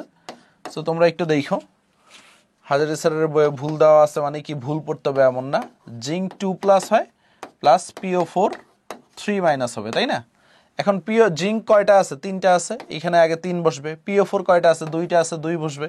সো এটা KSP কত আসবে, KSP খেয়াল করো, জিঙ্ক 2+ এটার হোল কিউব, তাই তো, ইন্টু PO4 3- এটার কি হবে রে বাবা, হোল স্কোয়ার হবে। সো হোল কিউব আর হোল স্কোয়ার, অ্যান্সার কি সি নাম্বারটা। ওকে, হাজারি স্যারের বইয়ে মনে হয় ডি দেওয়া আছে, সো ডি না, অ্যান্সার হবে সি। পরেরটা দেখো, Ag2C2O4 দ্রাব্যতা আর দ্রাব্যতা গুণফলের সম্পর্ক কি? এটা দেখে অনেকে ভয় পাওয়া যায়, বাট ভয় পাওয়ার কিছু নাই রে বাবা। দেখো Ag2C2O4 এটাকে ভাঙাইলে আমরা কি পাই, দেখো 2Ag+ আর অক্সালেট পাই, তাই না? C2O4 2- oxalate ion. সো এটা যদি হচ্ছে তোমার ধরো 2s, এটা হয় s, তাহলে কি হবে, KSP কত হবে রে বাবা, 4s কিউব হবে না রে বাবা? দেখো 2s এর হোল স্কোয়ার আর s, তো 4s কিউব। অ্যান্সার কত, অ্যান্সার হচ্ছে বি নাম্বারটা, 4s কিউব। M2X3 লবণের দ্রাব্যতা 1.1 ইন্টু 10⁻⁻² মোল পার লিটার হলে KSP কত, মানে দ্রাব্যতা গুণফল কত চাইছে। সো দ্রাব্যতা s দেওয়া আছে, খেয়াল করো। সো M2X3 এর দ্রাব্যতা গুণফল কত, 108s⁵, দেখো বুঝাই যায়। তো একটু তাও ভাঙ্গায় দেই, M3+ প্লাস X2- হবে। এখন M3+ কয়টা আছে, 2টা, X2- কয়টা আছে, 3টা। সো এটা কি হবে 2s, এটা হবে 3s, তো তুমি যখন কেএসপি করবা তখন কত আসবে 108s⁵, কারণ 2s এটার হোল স্কোয়ার ইন্টু 3s এটার কত হোল কিউব 108s⁵। এখন দেখো 108 ইন্টু 1.1 ইন্টু 10⁻²⁵। সো দেখো কত আসে, এটা তো হাতে ক্যালকুলেশন করা যায়, ঠিক আছে, কারণ 1.1 রে 5 দ্বারা মাল্টিপ্লাই করলে 1 এর কাছাকাছি কিছু আসবে, 10⁵ রে 10⁻², 10⁻10 আসে ইন্টু 108, মানে ধরে নাও তাহলে কত আসে 1.08 ইন্টু 10⁻8, এটার কাছাকাছি কিছু আসবে যদি হাতে করো। তাহলে দেখো অ্যান্সার কি, ডি নাম্বারটা 1.08 তো হবে না, 10⁻8, মানে 10 এর পাওয়ার মিলছে, মানে কি অ্যান্সার ডি। সো তুমি যদি এটা করো, ক্যালকুলেশন করো, তাহলে 1.74 পাবা। সো ক্যালকুলেটর দিয়ে যদি করো 108 ইন্টু 1.1x⁻²⁵, হ্যাঁ 1.739 আসে, 1.739। এটা আমরা মুখে মুখে করে ফেলছি আর কি। ওকে, তারপরে আসো পরেরটা দেখি। Ag2CR4 কেএসপি যদি এত হয়, মোলার দ্রাব্যতা কত, এটাও হাতে হাতে করা যায়। আর এই ধরনের একটা একটু আগে করাইছি, দেখো এটার দ্রাব্যতা গুণফল কত হবে 4s3। কিভাবে হইলো ভাইয়া, দেখো Ag2 আছে তাই না, Ag2CrO4 তাই না। সো এটাকে যদি ভাঙ্গাই আমরা কি পাবো দেখো তো, 2Ag প্লাস CrO4 2 বুঝছো ব্যাপারটা। তাহলে এটা কি হবে 2s আর এটা s, তাহলে কেএসপি কত আসে, কেএসপি বাবা 4s3 আসে, 4s3। এটা তো মুখস্থ হয়ে যাওয়ার কথা। কেএসপি কত 4 into 10⁻12 equal to 4 into s3, তাই না রে। এখন দেখো কি সহজ, 4 4 কাটা, তাহলে s3, s ইকুয়াল টু কত হবে 3√10⁻12, 12কে যদি 3 দিয়ে ভাগ করো 10⁻4 আসবে, এটা কি s। সো আমাদের কি চাইছে, দ্রাব্যতাই চাইছে। সো 1 ইন্টু 10⁻4, অর্থাৎ ক নাম্বারটাই আমাদের উত্তর। পরে দেখো AB3 এর দ্রাব্যতা গুণফল দেওয়া আছে, বলছে দ্রাব্যতা কত। সো এখানে কি দেওয়া আছে, দ্রাব্যতা গুণফল, কেএসপি দেওয়া আছে ভাইয়া, তোমার দ্রাব্যতা চাইছে অর্থাৎ এস কত। এখন দেখো AB3 কে তুমি যদি ভাঙ্গা অনায়াসে বের করে ফেলতে পারবা। কি হয় ভাইয়া, কি হয় দেখো তো, A3 প্লাস হয় প্লাস B মাইনাস হবে 3টা, তো এটা S এটা 3s, তাহলে কত হবে, কেএসপিটা হচ্ছে তুমি বুঝতেই পারতেছো 27s⁴ হবে। এখন এটা তো হাতে করা যাবে না, ক্যালকুলেটরই করতে হবে, আমাদের দ্রাব্যতা চাইছে। তো এস ইকুয়াল টু আমরা কি বলবো, কেএসপি বাই 27, অর্থাৎ 1.7 ইন্টু 10⁻12 ডিভাইডেড বাই 27, আর এটার উপরে 4 তাই না। সেটা ক্যালকুলেটরই করতে হবে, আমরা যদি করি দেখি কত পাই। শিফট 4, এইখানে কত পাবো 1.7x⁻12 ডিভাইডেড বাই 27, এখানে কিন্তু 27 হবে, হ্যাঁ 27, তাহলে কত হয় 5 ইন্টু 10⁻4, 5 ইন্টু 10⁻4, শেষ অ্যান্সার কি সি নাম্বারটা, 5 ইন্টু 10⁻4, অ্যান্সার হচ্ছে সি নাম্বারটা। ডান। এখন আসো পরেরটাই যাই। 50 ml সম্পৃক্ত দ্রবণে 5 গ্রাম ক্যালসিয়াম ক্লোরাইড আছে সম্পৃক্ত দ্রবণে। এখন বলছে লিটার প্রতি ক্যালসিয়াম ক্লোরাইডের দ্রাব্যতা কত। লিটার মানে কি, 1 লিটার সমান সমান 1000 ml বা মিলিলিটার। 1000 মিলিলিটারে কতটুকু ক্যালসিয়াম ক্লোরাইড আছে। সো ঐকিক নিয়ম করলেই পাবা, 50 মিলিলিটারে আছে 50 গ্রাম, না 5 গ্রাম, 5 গ্রাম আছে, তাহলে 1000 মিলিলিটারে কতটুকু আছে, বা 1 লিটার, 1000 মিলিলিটারই তো 1 লিটার তাই না, 1000 ডিভাইডেড বাই 50, তাহলে কত হবে 100 গ্রাম পার লিটার, তাই না। এই শূন্য কাটা, 5 5 কাটা, 100 আছে অপশনে, হ্যাঁ বি নাম্বারটা হচ্ছে 100। তারপর দেখো ক্যালসিয়াম ফ্লোরাইডের সম্পৃক্ত দ্রবণে ফ্লোরাইড আয়নের ঘনমাত্রা দিয়ে দিচ্ছে, একটু ভালোভাবে দেখো ঘনমাত্রাটা কিসে দিচ্ছে, গ্রাম পার লিটারে দিচ্ছে, বুঝে গেছে। এইটাই স্টুডেন্টরা ভুল করে, বলছে ক্যালসিয়াম ফ্লোরাইডের দ্রাব্যতা গুণফল কত। আচ্ছা, এখন তোমাদের একটা টেকনিক শিখিয়েছিলাম একটু আগে, ক্যালসিয়াম ফ্লোরাইড, এটা মানে কি বুঝাচ্ছে, এটার একটু খেয়াল করো। ক্যালসিয়ামের জন্য ঘনমাত্রা C=S, ফ্লোরাইডের জন্য ঘনমাত্রা C=2s, তাই না। তো এখন কি দেওয়া আছে, এটা 2s দেওয়া আছে, তার আগে এটা মোল পার লিটারে নিতে হবে। ঘনমাত্রা কি একক কি, মোল পার লিটার, গ্রাম পার লিটারে তো আমরা রাখি না। এখন ফ্লোরাইড আয়নের ঘনমাত্রা দিছে, কার ঘনমাত্রা দিছে? ফ্লোরাইড আয়নের। সো ফ্লোরাইড আয়নের ঘনমাত্রাটা আমরা যদি দেখি 0.00655, এটাকে যদি ফ্লোরাইড আয়নের ভর দিয়ে ভাগ করো, অর্থাৎ 19 দিয়ে ভাগ করো, ফ্লোরাইডের ভর কত? 19, বা ফ্লোরিনের ভর দিয়ে, তাহলে এটা কি হবে? মোল পার লিটার হবে। সো প্রথম কাজ হচ্ছে মোল পার লিটারে নেওয়া। অনেক স্টুডেন্ট এটা নেয় না, এই কারণে ঘাবড়ায় যায়। তো 0.00655 ডিভাইডেড বাই 19, তাহলে আমরা কত পাই? 3.45 ইন্টু 10⁻⁻4, এটা কি? মোল পার লিটার। এখন দেখো এটা মানে কি 2s, তাহলে দ্রাব্যতা বের করে ফেলতে পারবো। এটা মানে কি 2s, তাই না? সো s ইকুয়াল টু কত হবে? এই অ্যান্সারকে 2 দিয়ে ভাগ করো, তাহলেই পেয়ে যাবা 1.72 ইন্টু 10⁻⁻4 মোল পার লিটার। এটা হচ্ছে দ্রাব্যতা। এখন তোমার কি দ্রাব্যতা গুণফল বের করতে বলছে ক্যালসিয়াম ফ্লোরাইডের। তো দেখো 4s কিউব, ঠিক আছে? কেএসপি কত আসবে দেখো, 2s আর s হইলে 4s কিউব। সো জাস্ট বসায় দাও, 4 ইন্টু 1.72 x⁻⁻4, এটার কি হবে? Whole cube. তাহলে কত আসবে? 2.03। দেখো রেজাল্ট আসবে 2.03 ইন্টু 10⁻⁻11, মানে এসটা বসায় দিচ্ছে 2.03 ইন্টু 10⁻⁻11, এই যে 2.04, হ্যাঁ, এই যে সি নাম্বারটা উত্তর 2.048 ইন্টু 10⁻⁻11। এগুলা আমি হচ্ছে হাতে ক্যালকুলেশন করতেছি না, কারণ এগুলা ক্যালকুলেটরের ম্যাথ, বড় বড় ম্যাথ, বুঝা গেছে? সো ধাপগুলো একটু মাথায় রাখতে হবে। ধাপটা কি করছি ভাই? গ্রাম পার লিটারকে মোল পার লিটারে নিচ্ছি। আর ফ্লোরাইডের ঘনমাত্রা দিয়ে কি বোঝাচ্ছে? 2 ইন্টু দ্রাব্যতা।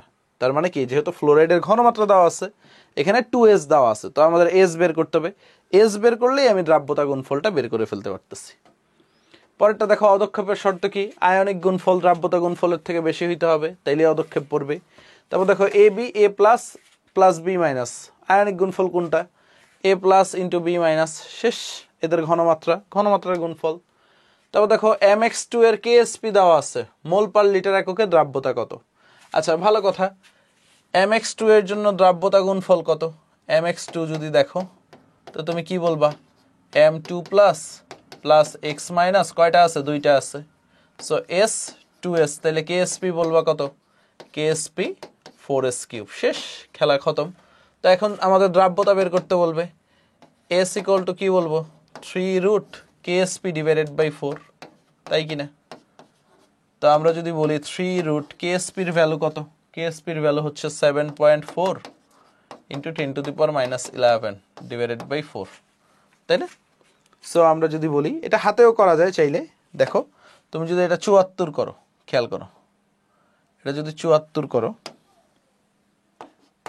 করো তাহলে 10⁻⁻12 করতে পারো, তাহলে 10 এর পাওয়ারটা কত আসবে?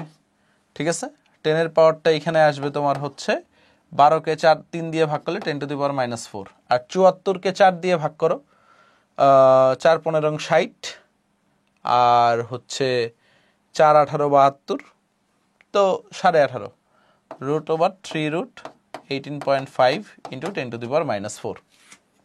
সো এটাও তুমি চাইলে করতে পারো। দেখো এটা 2 পয়েন্ট সামথিং আসবে। দেখো 2 কিউব কত? 2 কিউব হচ্ছে 8, 3 কিউব কত? 3 কিউব 27, তাহলে এর মাঝামাঝি না? তাহলে 2.5 ইন্টু 10⁻⁻4, এরকম কিছু একটা আসবে রেজাল্ট, ঠিক আছে? সো 2.5 ইন্টু 10⁻⁻4, এই যে মানে 2.6 ইন্টু 10⁻⁻4, এটা হচ্ছে আমাদের রেজাল্ট। মানে তুমি যদি কখনো মানে আটকা পড়ে যাও, তখন বের করে ফেলতে পারবা। তারপর দেখো ক্যালসিয়াম অক্সালেটের দ্রাব্যতা কোন দ্রবণে বেশি? 0.1 মোলার HCl এ বেশি। এটা একটু মুখস্থ রাখবা, তাইলেই হয়েছে। এটা একটু 3 স্টার দিয়ে মুখস্থ রাখবা, হ্যাঁ?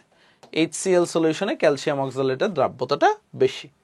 পরে যদি দেখো A2B3 এর দ্রাব্যতা S হলে দ্রাব্যতা গুণফল কত? দেখো 3 আর 2 যোগ করবা, কত হয়? 5, S এর পাওয়ার 5 হবে। S এর পাওয়ার 5 হইলে কত? 108 S⁻5। এই ধরনের ম্যাথ আমরা আগেও করছি। পরবর্তী প্রশ্নটা, 25 ডিগ্রি সেলসিয়াস তাপমাত্রায় ফেরিক হাইড্রোক্সাইডের দ্রাব্যতা এত দেওয়া আছে গ্রাম পার লিটারে। সো যখনই গ্রাম পার লিটারের দ্রাব্যতা দেওয়া থাকবে, তখনই তোমাকে কি করতে হবে? মোল পার লিটারে কনভার্ট করতে হবে। বলছে ওই তাপমাত্রায় এর দ্রাব্যতা গুণফল কত? সো এটাকে আমরা আগে হচ্ছে এর আণবিক ভর দ্বারা ভাগ করি, ঠিক আছে? দ্রাব্যতাটাকে এস কে আণবিক ভর দ্বারা, অর্থাৎ ফেরিক হাইড্রোক্সাইড 55.85 যোগ 51, কারণ কি 17 3 17 51, এটা দিয়ে ভাগ করলে এটা কি হয়ে যাবে, তখন এটা মোল পার লিটারে হয়ে যাবে, মোল পার লিটার। ওকে, সো আমরা দেখি 2.1153 x পাওয়ার -8 ডিভাইডেড বাই 55.85 যোগ 51, তাহলে কত আসে ভাইয়া 1.98। দেখো কত আসে 1.98 ইন্টু 10⁻⁻10 এত মোল পার লিটার। এইটাকে এখন এটা দ্রাব্যতা গুণফল করতে হবে। দ্রাব্যতা গুণফল কত আসবে দেখো, বুঝাই যাচ্ছে, এটা এস এটা 3s, তাহলে কত 27 s⁴, জাস্ট বসাই দিবা 27 ইন্টু অ্যান্সার ⁴, তাহলে কত আসবে 4.14। দেখো 4.14 ইন্টু 10⁻⁻38, কোনটা অ্যান্সার কি এই নাম্বারটা 4.14 ইন্টু 10⁻⁻38। পরের প্রশ্নে যাই, শিক্ষা পরীক্ষায় কোন অংশটি নীলাভ সবুজ বর্ণ দেখায়? সো আমরা সবাই জানি কপার নীলাভ সবুজ। শিক্ষা পরীক্ষায় ইটের মতো লালকে ক্যালসিয়াম ইটের মতো লাল। ওকে, তারপরে যদি আসি, শিক্ষা পরীক্ষায় সোনালী হলুদ শিখা সৃষ্টি করে কোনটি? আমরা জানি সোডিয়াম, সোডিয়ামের সো আছে তাই সোনালী হলুদ। পরবর্তীটা যদি দেখি, শিক্ষা পরীক্ষায় নিচের কোন আয়নটি বেগুনি বর্ণ দেখায়? সো K4 কালো বেগুন, পটাশিয়াম বেগুনি বর্ণ দেখায়, আমরা সবাই জানি পটাশিয়াম বেগুনি বর্ণ দেখায়। শিক্ষা পরীক্ষায় কোন আবরণটির কোন আয়নটির বর্ণালী কোবাল্ট কাচের মধ্য দিয়ে হালকা সবুজ দেখায়? কোনটার বর্ণালী? দেখো শিক্ষা পরীক্ষায় কোন আয়নটির বর্ণালী কোবাল্ট কাচের মধ্য দিয়ে হালকা সবুজ দেখায়? সো এটা কি হবে? ক্যালসিয়াম। ক্যালসিয়াম কি সাধারণভাবে ইটের মতো লাল, খালি চোখে ইটের মতো লাল, আর কোবাল্ট কাচের ভিতর দিয়ে তুমি যদি ক্যালসিয়ামটাকে দেখো তাহলে এটা কি হবে? ক্যালসিয়ামটা হবে হচ্ছে হালকা সবুজ। কত হবে? হালকা সবুজ। তারপর দেখো, ব্লু গ্যাসের মধ্য দিয়ে গোলাপি লাল বর্ণের বর্ণালী দেখায় কোন cation? Sodium, potassium, calcium and copper. So তোমরা সবাই উত্তর দাও, এটা কি হবে? এটা নান আদার দেন কপার। সো কপার কি দেখায়? কপার হচ্ছে গোলাপি লাল, গোলাপি লাল বর্ণের শিখা দেখায়। কপার কি দেখায়? গোলাপি লাল। পরেরটা দেখো, নেসলার দ্রবণ দ্বারা কোন ক্যাটায়ন শনাক্তকরণ করা হয়? অ্যামোনিয়াম আয়ন শনাক্তকরণ করা হয়। ঠিক আছে, নেসলার দ্রবণ দ্বারা কোন আয়ন শনাক্ত করি আমরা? Ammonium ion. পটাশিয়াম পাইরোঅ্যান্টিমনের দ্রবণ দ্বারা কোন ক্যাটায়ন? পটাশিয়াম পাইরোঅ্যান্টিমনের দ্বারা সোডিয়াম আয়নটা শনাক্তকরণ করি আমরা। কোনটা? Sodium ion. এগুলো কিন্তু খুবই গুরুত্বপূর্ণ। অ্যামোনিয়াম অক্সালেট কোন ক্যাটায়ন নিশ্চিতকরণ? আমরা জানি অ্যামোনিয়াম অক্সালেট দ্বারা ক্যালসিয়াম 2+। ঠিক আছে, এটা কি করে? ক্যালসিয়াম অক্সালেট সাদা পদক্ষেপ দেয়। কপার 2+ আয়নের দ্রবণে অধিক অ্যামোনিয়াম হাইড্রোক্সাইড দ্রবণ যোগ করলে কি হবে? কপার 2+-এ যদি তুমি অধিক পরিমাণে অ্যামোনিয়াম হাইড্রোক্সাইড দাও, এটা গাঢ় নীল হবে। ঠিক আছে, এটা কি হবে? গাঢ় নীল হবে। ওকে, সো তারপরে যদি দেখি আমরা, জিঙ্ক 2+ আয়ন নিশ্চিতকরণে বিকারকের নাম কি? জিঙ্ক 2+, এটা হচ্ছে পটাশিয়াম ফেরোসায়ানেট। ঠিক আছে, পটাশিয়াম ফেরোসায়ানেট, এই জিনিসটা একটু মাথায় রাখবা। তারপর দেখো, একটু বলে রাখি, যেমন পটাশিয়াম ফেরোসায়ানেট K4FeCN6, এটা দ্বারা তুমি কি তুমি শনাক্তকরণ করতে পারবা? ফার্স্ট অফ অল হচ্ছে মাথায় রাখবা জিঙ্ক 2+, তারপরে তুমি মাথায় রাখবা হচ্ছে কপার 2+, তারপরে আয়রন 2+, আয়রন 3+, এই জিনিসটা একটু মাথায় রাখবা। সো আয়রন 2+ কি দিবে? হালকা নীল, হালকা নীল। আয়রন 3+ কি দিবে? গাঢ় নীল। জিঙ্ক 2+ কি দিবে? সাদা পদক্ষেপ দিবে, সাদা পদক্ষেপ। আর কপার 2+ কি দিবে? কপার 2+ হচ্ছে বাদামি পদক্ষেপ। সো এই জিনিসটা একটু মাথায় রাখবা। সাথে তোমরা একটু মাথায় রাখবে হচ্ছে অ্যামোনিয়াম হাইড্রোক্সাইড। অ্যামোনিয়াম হাইড্রোক্সাইড দিয়েও কিন্তু ঠিক সেম এই চারটা তো শনাক্তকরণ করাই যায়। দেখো, জিঙ্ক, তারপরে কপার, আয়রন 2+, আয়রন 3+, আর সাথে অ্যালুমিনিয়াম 3+, আর ক্যালসিয়াম 2+। এই 6টা আয়ন শনাক্তকরণ করা যায় কোনটা দিয়ে? অ্যামোনিয়াম হাইড্রোক্সাইড দিয়ে। অ্যালুমিনিয়াম 3+, ক্যালসিয়াম 2+, এরা সাদা পদক্ষেপ দিবে। ঠিক আছে, দেন তুমি যদি আসো হচ্ছে আয়রন 2+ আর আয়রন 3+। আয়রন 3+ হচ্ছে বাদামি পদক্ষেপ দিবে, বাদামি। আয়রন 2+ হচ্ছে সবুজ, সবুজ পদক্ষেপ দিবে। কপার 2+, এই যে একটু আগে পড়ছি আমরা, কপার 2+ হচ্ছে গাঢ় নীল, গাঢ় নীল। আর জিঙ্ক 2+ হচ্ছে সাদা পদক্ষেপ দিবে। সো এই জিনিসগুলো একটু মাথায় রাখলে তোমার জন্য পড়াটা ইজি হয়ে যায়। সোডিয়াম আয়ন শনাক্তকরণে কোনটি ব্যবহার করা হয়? Potassium পাইরোএন্টিমোনেট K2H2SB2O7, K2H2SB2O7। পরেরটাই যদি দেখি, অ্যামোনিয়াম আয়ন শনাক্তকরণে ব্যবহৃত বিকারক কোনটি? অ্যামোনিয়াম আয়ন শনাক্তকরণে আমরা নেসলার বিকারক ব্যবহার করি। নেসলার দ্রবণ কি? K2HgI4 এর ক্ষারীয় মিশ্রণ। অনেকে লাফায় এটা দিয়ে দিবে, বাট K2HgI4 সাথে পটাশিয়াম হাইড্রোক্সাইডের মিক্সচার, এটা একটু মাথায় রাখবা। Not sodium hydroxide, potassium hydroxide. আর K2HgI4 অলওয়েজ মাথায় রাখবা, K2HgI4। সোডিয়াম পাইরোএন্টিমোনেটের সংকেত কোনটা? সোডিয়াম পাইরোএন্টিমোনেট দেখো Na2H2SB2O7। নিচের কোন ক্যাটায়ন শনাক্তকরণে পটাশিয়াম ফেরোসায়ানেট দ্রবণ ব্যবহার করা হয়? দেখো পটাশিয়াম ফেরোসায়ানেট আমরা দেখছি কি, copper, zinc and iron 2+, iron 3+। এই যে দেখছো একটু আগে যে পড়ছি, copper, zinc, iron 2+, iron 3+। So এই ধরনের প্রশ্নগুলো অনেক আসে, সো আমরা কনফিউজড হয়ে যাই। তারপর দেখো একটি তরল জৈব যৌগ 78.3 ডিগ্রি সেলসিয়াস তাপমাত্রায় ফুটে, এর সাথে অল্প পরিমাণ ইথানল যোগ করলেও মিশ্রিত তরলটির স্ফুটনাঙ্ক 78.3 ডিগ্রি সেলসিয়াস হয়। সো মনে রাখবা এটা হচ্ছে মেইনলি হচ্ছে বিশুদ্ধ ইথানল। সো বিশুদ্ধ ইথানলের যে আমাদের এই স্ফুটনাঙ্ক সেটা হচ্ছে 78.3 ডিগ্রি সেলসিয়াস। তারপর দেখো যেসব জৈব যৌগ পানিতে অদ্রবণীয় ও ফুটন্ত পানিতে বিজিত হয় না কিন্তু স্টিমে উদ্বায়ী হয়, এদেরকে কি বলা হয়? সো এটা হচ্ছে স্টিম পাতন। এই ধরনের পাতনকে কি বলা হয়? স্টিম পাতন। দুটি ভিন্ন তরলে কোনো দ্রবের দ্রাব্যতার মাত্রা কম বেশি হলে ওই দ্রবকে কম দ্রাব্যতা বিশিষ্ট তরল থেকে কিরূপে পৃথক করা যায়? সো আমরা জানি এটা হচ্ছে দ্রাবক নিষ্কাশন পদ্ধতি, অনায়াসেই করা যায়। তারপর দেখো অধিশোষণের মাত্রা এবং সচল দশার দ্রাব্যতা হারের ভিন্নতা থাকলে কোনো মিশ্রণকে উপাদানগুলোকে কোন পদ্ধতিতে পরস্পর থেকে পৃথক করা সম্ভব? আমরা জানি ক্রোমাটোগ্রাফি। ওকে, ক্রোমাটোগ্রাফি, এটা দুইটা দশা থাকবে। ক্রোমাটোগ্রাফির দশা কোনটা? কয়টা? দুইটা দশা, সচল দশা, স্থির দশা। পেপার ক্রোমাটোগ্রাফির আর এর মান নিচের কোনটি? আমরা জানি পেপার ক্রোমাটোগ্রাফির RF এর মান হচ্ছে 0.5। অলওয়েজ মনে রাখবা পেপার ক্রোমাটোগ্রাফির RF এর মান কত? 0.5। কোন প্রক্রিয়ায় থোরিয়াম 9234 থেকে প্যালাডিয়াম 91-234 তৈরি হয়? সো এটা কি হবে? একটা বিটা ইমিশন। কারণ তুমি দেখো এইখানে কি হয়েছে, এই যে পারমাণবিক সংখ্যা 1 একক বেড়ে গেছে। তো তুমি যদি একটা বিটা মাইনাস করো, মানে হচ্ছে -β-10, সো তোমার কি হবে? মাইনাসে মাইনাসে প্লাস হয়ে যাবে, অর্থাৎ 90 থেকে তুমি -1 বিয়োগ করতেছো, তাহলে কি হয়ে যাবে? এটা 91 হয়ে যাবে। কত হয়ে যাবে? 91 হয়ে যাবে। এটা কি আমাদের বিটা ইমিশন। অলওয়েজ মাথায় রাখবা, যখনই তোমার প্রোটন সংখ্যা 1 একক বাড়বে তখনই বুঝবে এটা বিটা ইমিশন। যে সব পরমাণুর ভর সংখ্যা একই কিন্তু পারমাণবিক সংখ্যা ভিন্ন ভিন্ন। কি বলছে? ভর সংখ্যা একই, ভর সংখ্যা একই হইলে আমরা বলি আইসোবার। ঠিক আছে, ভর সংখ্যা একই হইলে আমরা বলি আইসোবার। মেডিকেলে আসছিল।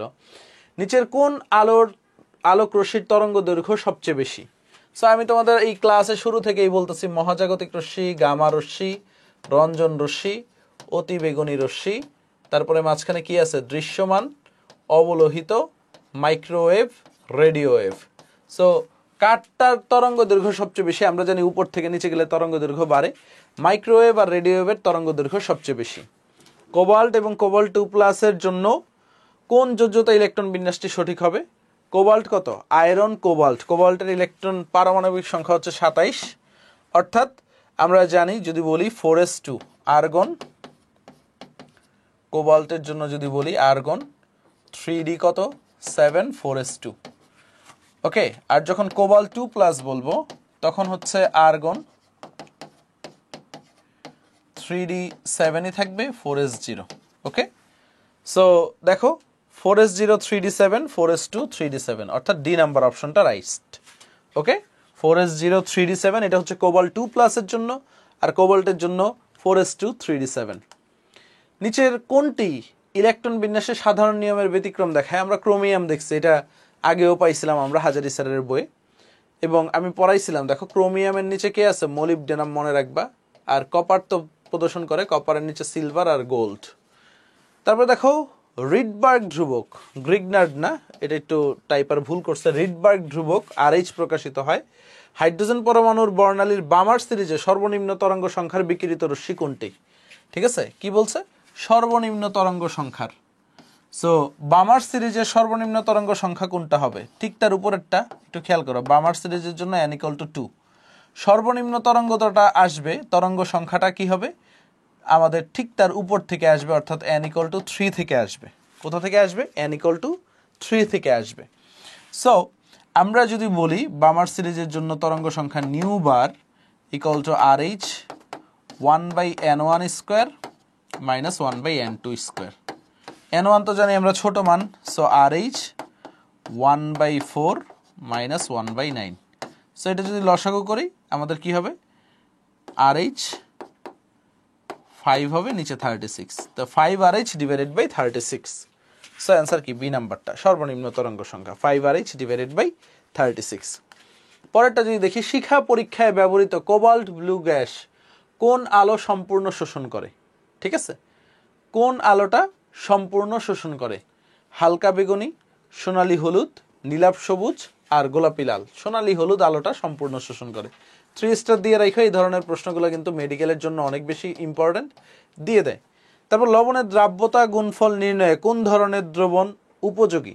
ঠিক আছে, super saturated, unsaturated, saturated, all of them, কোনটা প্রযোজ্য? আমরা জানি স্যাচুরেটেড বা সম্পৃক্ত দ্রবণ, আমরা সবাই কি জানি, স্যাচুরেটেড বা সম্পৃক্ত দ্রবণ প্রযোজ্য। দ্রাব্যতা গুণফল নিচের কোন ক্ষেত্রে প্রযোজ্য? অধিক দ্রবণীয় আয়নিক যৌগ, অধিক দ্রবণীয় সমযোজী যৌগ, স্বল্প দ্রবণীয় আয়নিক যৌগ, স্বল্প দ্রবণীয় সমযোজী যৌগ। আমরা জানি স্বল্প দ্রবণীয় যে আয়নিক যৌগ আছে, স্বল্প দ্রবণীয় আয়নিক যৌগের ক্ষেত্রে দ্রাব্যতা গুণফলটা প্রযোজ্য। তারপর যদি আসি, পরমাণুতে অরবিটালের ধারণা নিচের কোনটি থেকে পাওয়া যায়? অরবিটালের ধারণা, বোর পরমাণু মডেল, কোয়ান্টাম বলবিদ্যা, রাদারফোর্ডের পরমাণু মডেল, আউফবাউ নীতি। সো আমরা অরবিটালের ধারণাটা কোয়ান্টাম বলবিদ্যা থেকে পাই। ঠিক আছে, কোয়ান্টাম বলবিদ্যা থেকে পাই। অরবিটালের ধারণাটা কোথা থেকে পাই? কোয়ান্টাম বলবিদ্যা থেকে। কোনো আলোক রশ্মির তরঙ্গ দৈর্ঘ্য 540 ন্যানোমিটার, এর বিকিরণের বর্ণ কোনটা? 540 ন্যানোমিটার হইলে আমরা কোন বর্ণ দেখি? দেখো তো, দেখো আমরা তো জানি বেনিয়া সহ কলা, তাই না? বেনিয়া সহ কলা, কলা, কমলা, লাল, 380 থেকে 780, তাই না?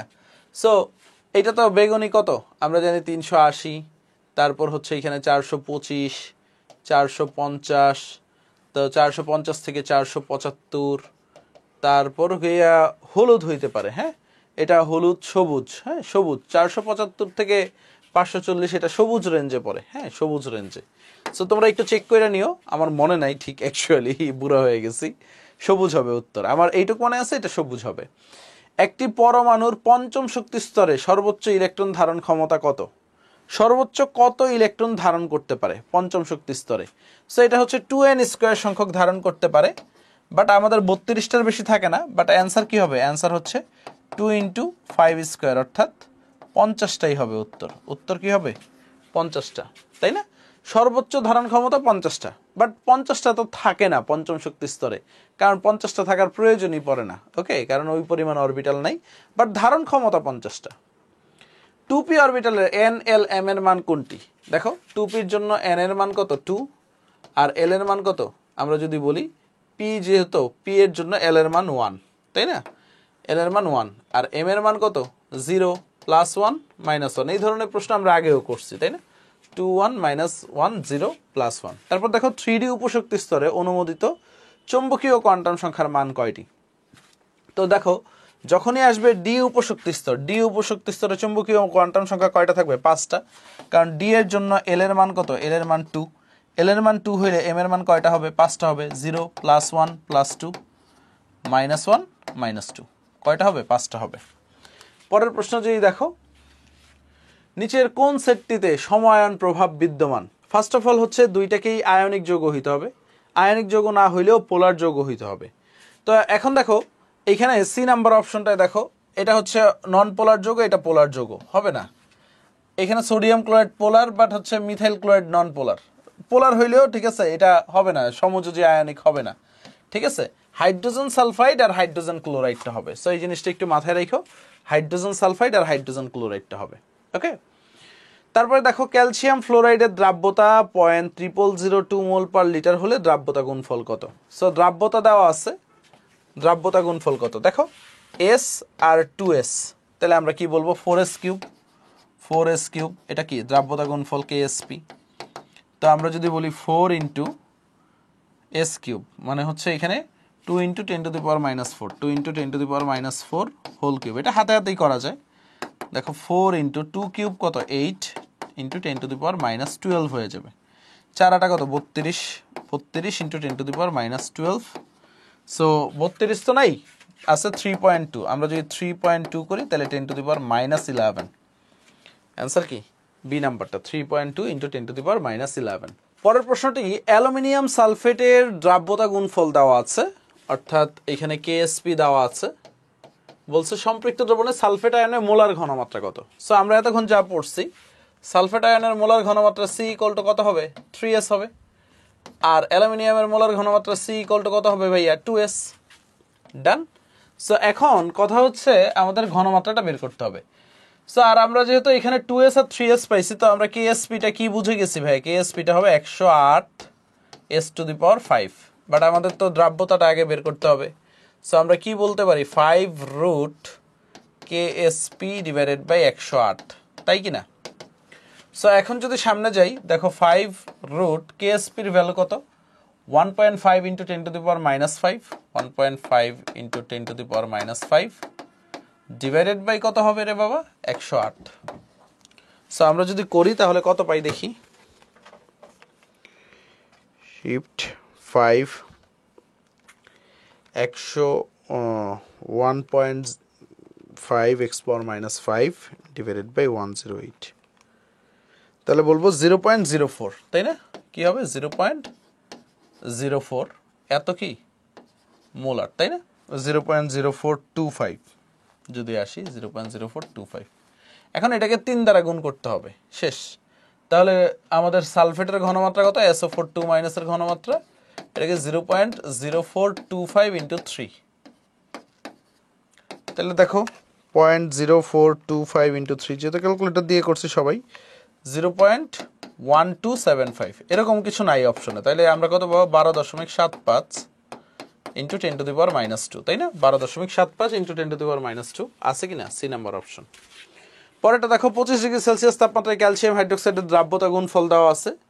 ক্যালসিয়াম হাইড্রোক্সাইডের দ্রাব্যতা কত? দেখো ক্যালসিয়াম তুমি কি বলবা, ক্যালসিয়াম এস, হাইড্রোক্সাইড কত 2s, তাহলে দ্রাব্যতা গুণফল কত 4s কিউব, বাকিটা HW, নিজে নিজে করবা, একই অঙ্ক বারবার করায় লাভ নাই, তুমি একটু নিজে নিজে ট্রাই করো। ওকে, পরেরটা দেখো, বলছে পঞ্চম শক্তি স্তরে মোট অরবিটাল সংখ্যা কয়টি? পঞ্চম শক্তি স্তরে অরবিটাল সংখ্যা কত, n²। সো পঞ্চম শক্তি স্তরে অরবিটাল সংখ্যা কত, 5² মানে কি 25, 25টি। তারপরের প্রশ্নে যদি যাই, ম্যাগনেসিয়াম মৌলের সর্ববহিস্থ শক্তি স্তরে 4টি কোয়ান্টাম সংখ্যার, ম্যাগনেসিয়ামের সবচেয়ে বাইরের স্তরের ইলেকট্রন কত, 3s2। তো 3s2 এর 4টা কোয়ান্টাম সংখ্যার মান বলতে বের করতে বলছে, n = 3, l = 0, m = 0, s = কি, সর্ববহিস্থ স্তরের ইলেকট্রনের জন্য s একটা +½ হবে আর -½ হবে, শেষ। তাহলে কি দেখো 300 কই আছে, 300 ডি নাম্বারটা আছে, 300, s = +½ ইলেকট্রনের কোন অরবিটাল থেকে স্থানান্তর ঘটলে বামার সিরিজের তৃতীয় রেখা উৎপত্তি হয়? ঠিক আছে, বামার সিরিজের তৃতীয় রেখা, লাইমেন বামার, n = 2, এটা তৃতীয় রেখা বলছে, এর সাথে 3 যোগ করো, তাহলে n = কত আসবে, 5, 5 থেকে 2 তে আসলে তৃতীয় রেখার সৃষ্টি হয়, তাহলে 5 থেকে 2। বোঝা গেছে কিভাবে বের করবা? ক্রোমিয়াম পরমাণুতে বিদ্যমান বিজোড় ইলেকট্রন কয়টি? ক্রোমিয়ামে বিজোড় ইলেকট্রন 6টি, এটা আগেও আসছিল, 4s1 3d5, তাই না? সো ডিতে 5টা আছে, 4s-এ 1টা আছে। নিচের কোন বর্ণের আলোক রশ্মি ফোটনের শক্তি সর্বাধিক? এখানে কি শক্তি চাইছে, দেখো E = hc/λ, মানে কি শক্তিটা কি তরঙ্গ দৈর্ঘ্যের ব্যস্তানুপাতিক, মানে যার তরঙ্গ দৈর্ঘ্য কম তার শক্তি বেশি হবে। সো আমরা জানি বেনিয়া সহ কলা, বেগুনি আলোর তরঙ্গ দৈর্ঘ্য কম আর লাল আলোর তরঙ্গ দৈর্ঘ্য কি বেশি। সো যার তরঙ্গ দৈর্ঘ্য কম তার শক্তিটা বেশি। ক্রোমাটোগ্রাফিতে নিচের কোন মূলকগুলোর অধিশোষণের সঠিক ক্রম কোনটি? নিচের মূলকগুলোর অধিশোষণের সঠিক ক্রম কোনটি? কার্বক্সিলিক অ্যাসিড সবচেয়ে বেশি, তারপরে হাইড্রোক্সিল, তারপরে অ্যামিনো, তারপরে সিএইচও মূলক। একটু মুখস্থ রাখো এটা, হ্যাঁ, 3 স্টার প্রশ্ন। হ্যাঁ, কোন পদ্ধতিতে ধানের তুষ থেকে ভোজ্য তেল নিষ্কাশন করা হয়? এটা হবে দ্রাবক নিষ্কাশন, দ্রাবক নিষ্কাশন। তারপর দেখো কোনটি অতিরিক্ত অ্যামোনিয়া দ্রবণে দ্রবণীয়? সো কোনটা হবে? এটা হচ্ছে কপার 2+, ঠিক আছে, কপার 2+ অতিরিক্ত অ্যামোনিয়া দ্রবণে দ্রবণীয়। অবিশুদ্ধ বেনজোইক অ্যাসিডকে বিশোধনের জন্য ব্যবহৃত পদ্ধতি কোনটি? এটা হচ্ছে ঊর্ধ্বপাতন হবে, ঠিক আছে। সো আমাদের প্রথম পর্বে আমরা এই পর্যন্তই রাখছি, কারণ হচ্ছে এইগুলো হচ্ছে মেজর এমসিকিউগুলা। সো বুঝতেই পারতেছো সামনে পরীক্ষা। সো আমি প্রত্যেকটা চ্যাপ্টারের পার্ট 1 মানে মেজর এমসিকিউগুলো আগে শেষ করব, দেন হচ্ছে অনুধাবনমূলক বা জ্ঞানমূলক বা হচ্ছে যেখানে মাল্টিপল চয়েস প্রশ্ন আছে সেগুলো আমরা যাব আস্তে ধীরে। হ্যাঁ, সো আমরা ফার্স্ট অফ অল হচ্ছে মেজর এমসিকিউগুলা টার্গেট নিয়েছি সবগুলা। এরপরে হয়তো বা ভাইয়া রাসায়নিক পরিবর্তন বা তড়িৎ রসায়ন বা পরিমাণগত রসায়নের যে কোনো একটা স্টার্ট করব। সো ভাইয়ের জন্য দোয়া করে যেন খুব দ্রুত ভিডিওগুলো দিতে পারি। আল্লাহ হাফেজ, সবার জন্য অনেক অনেক শুভকামনা রইল। Tata, bye bye.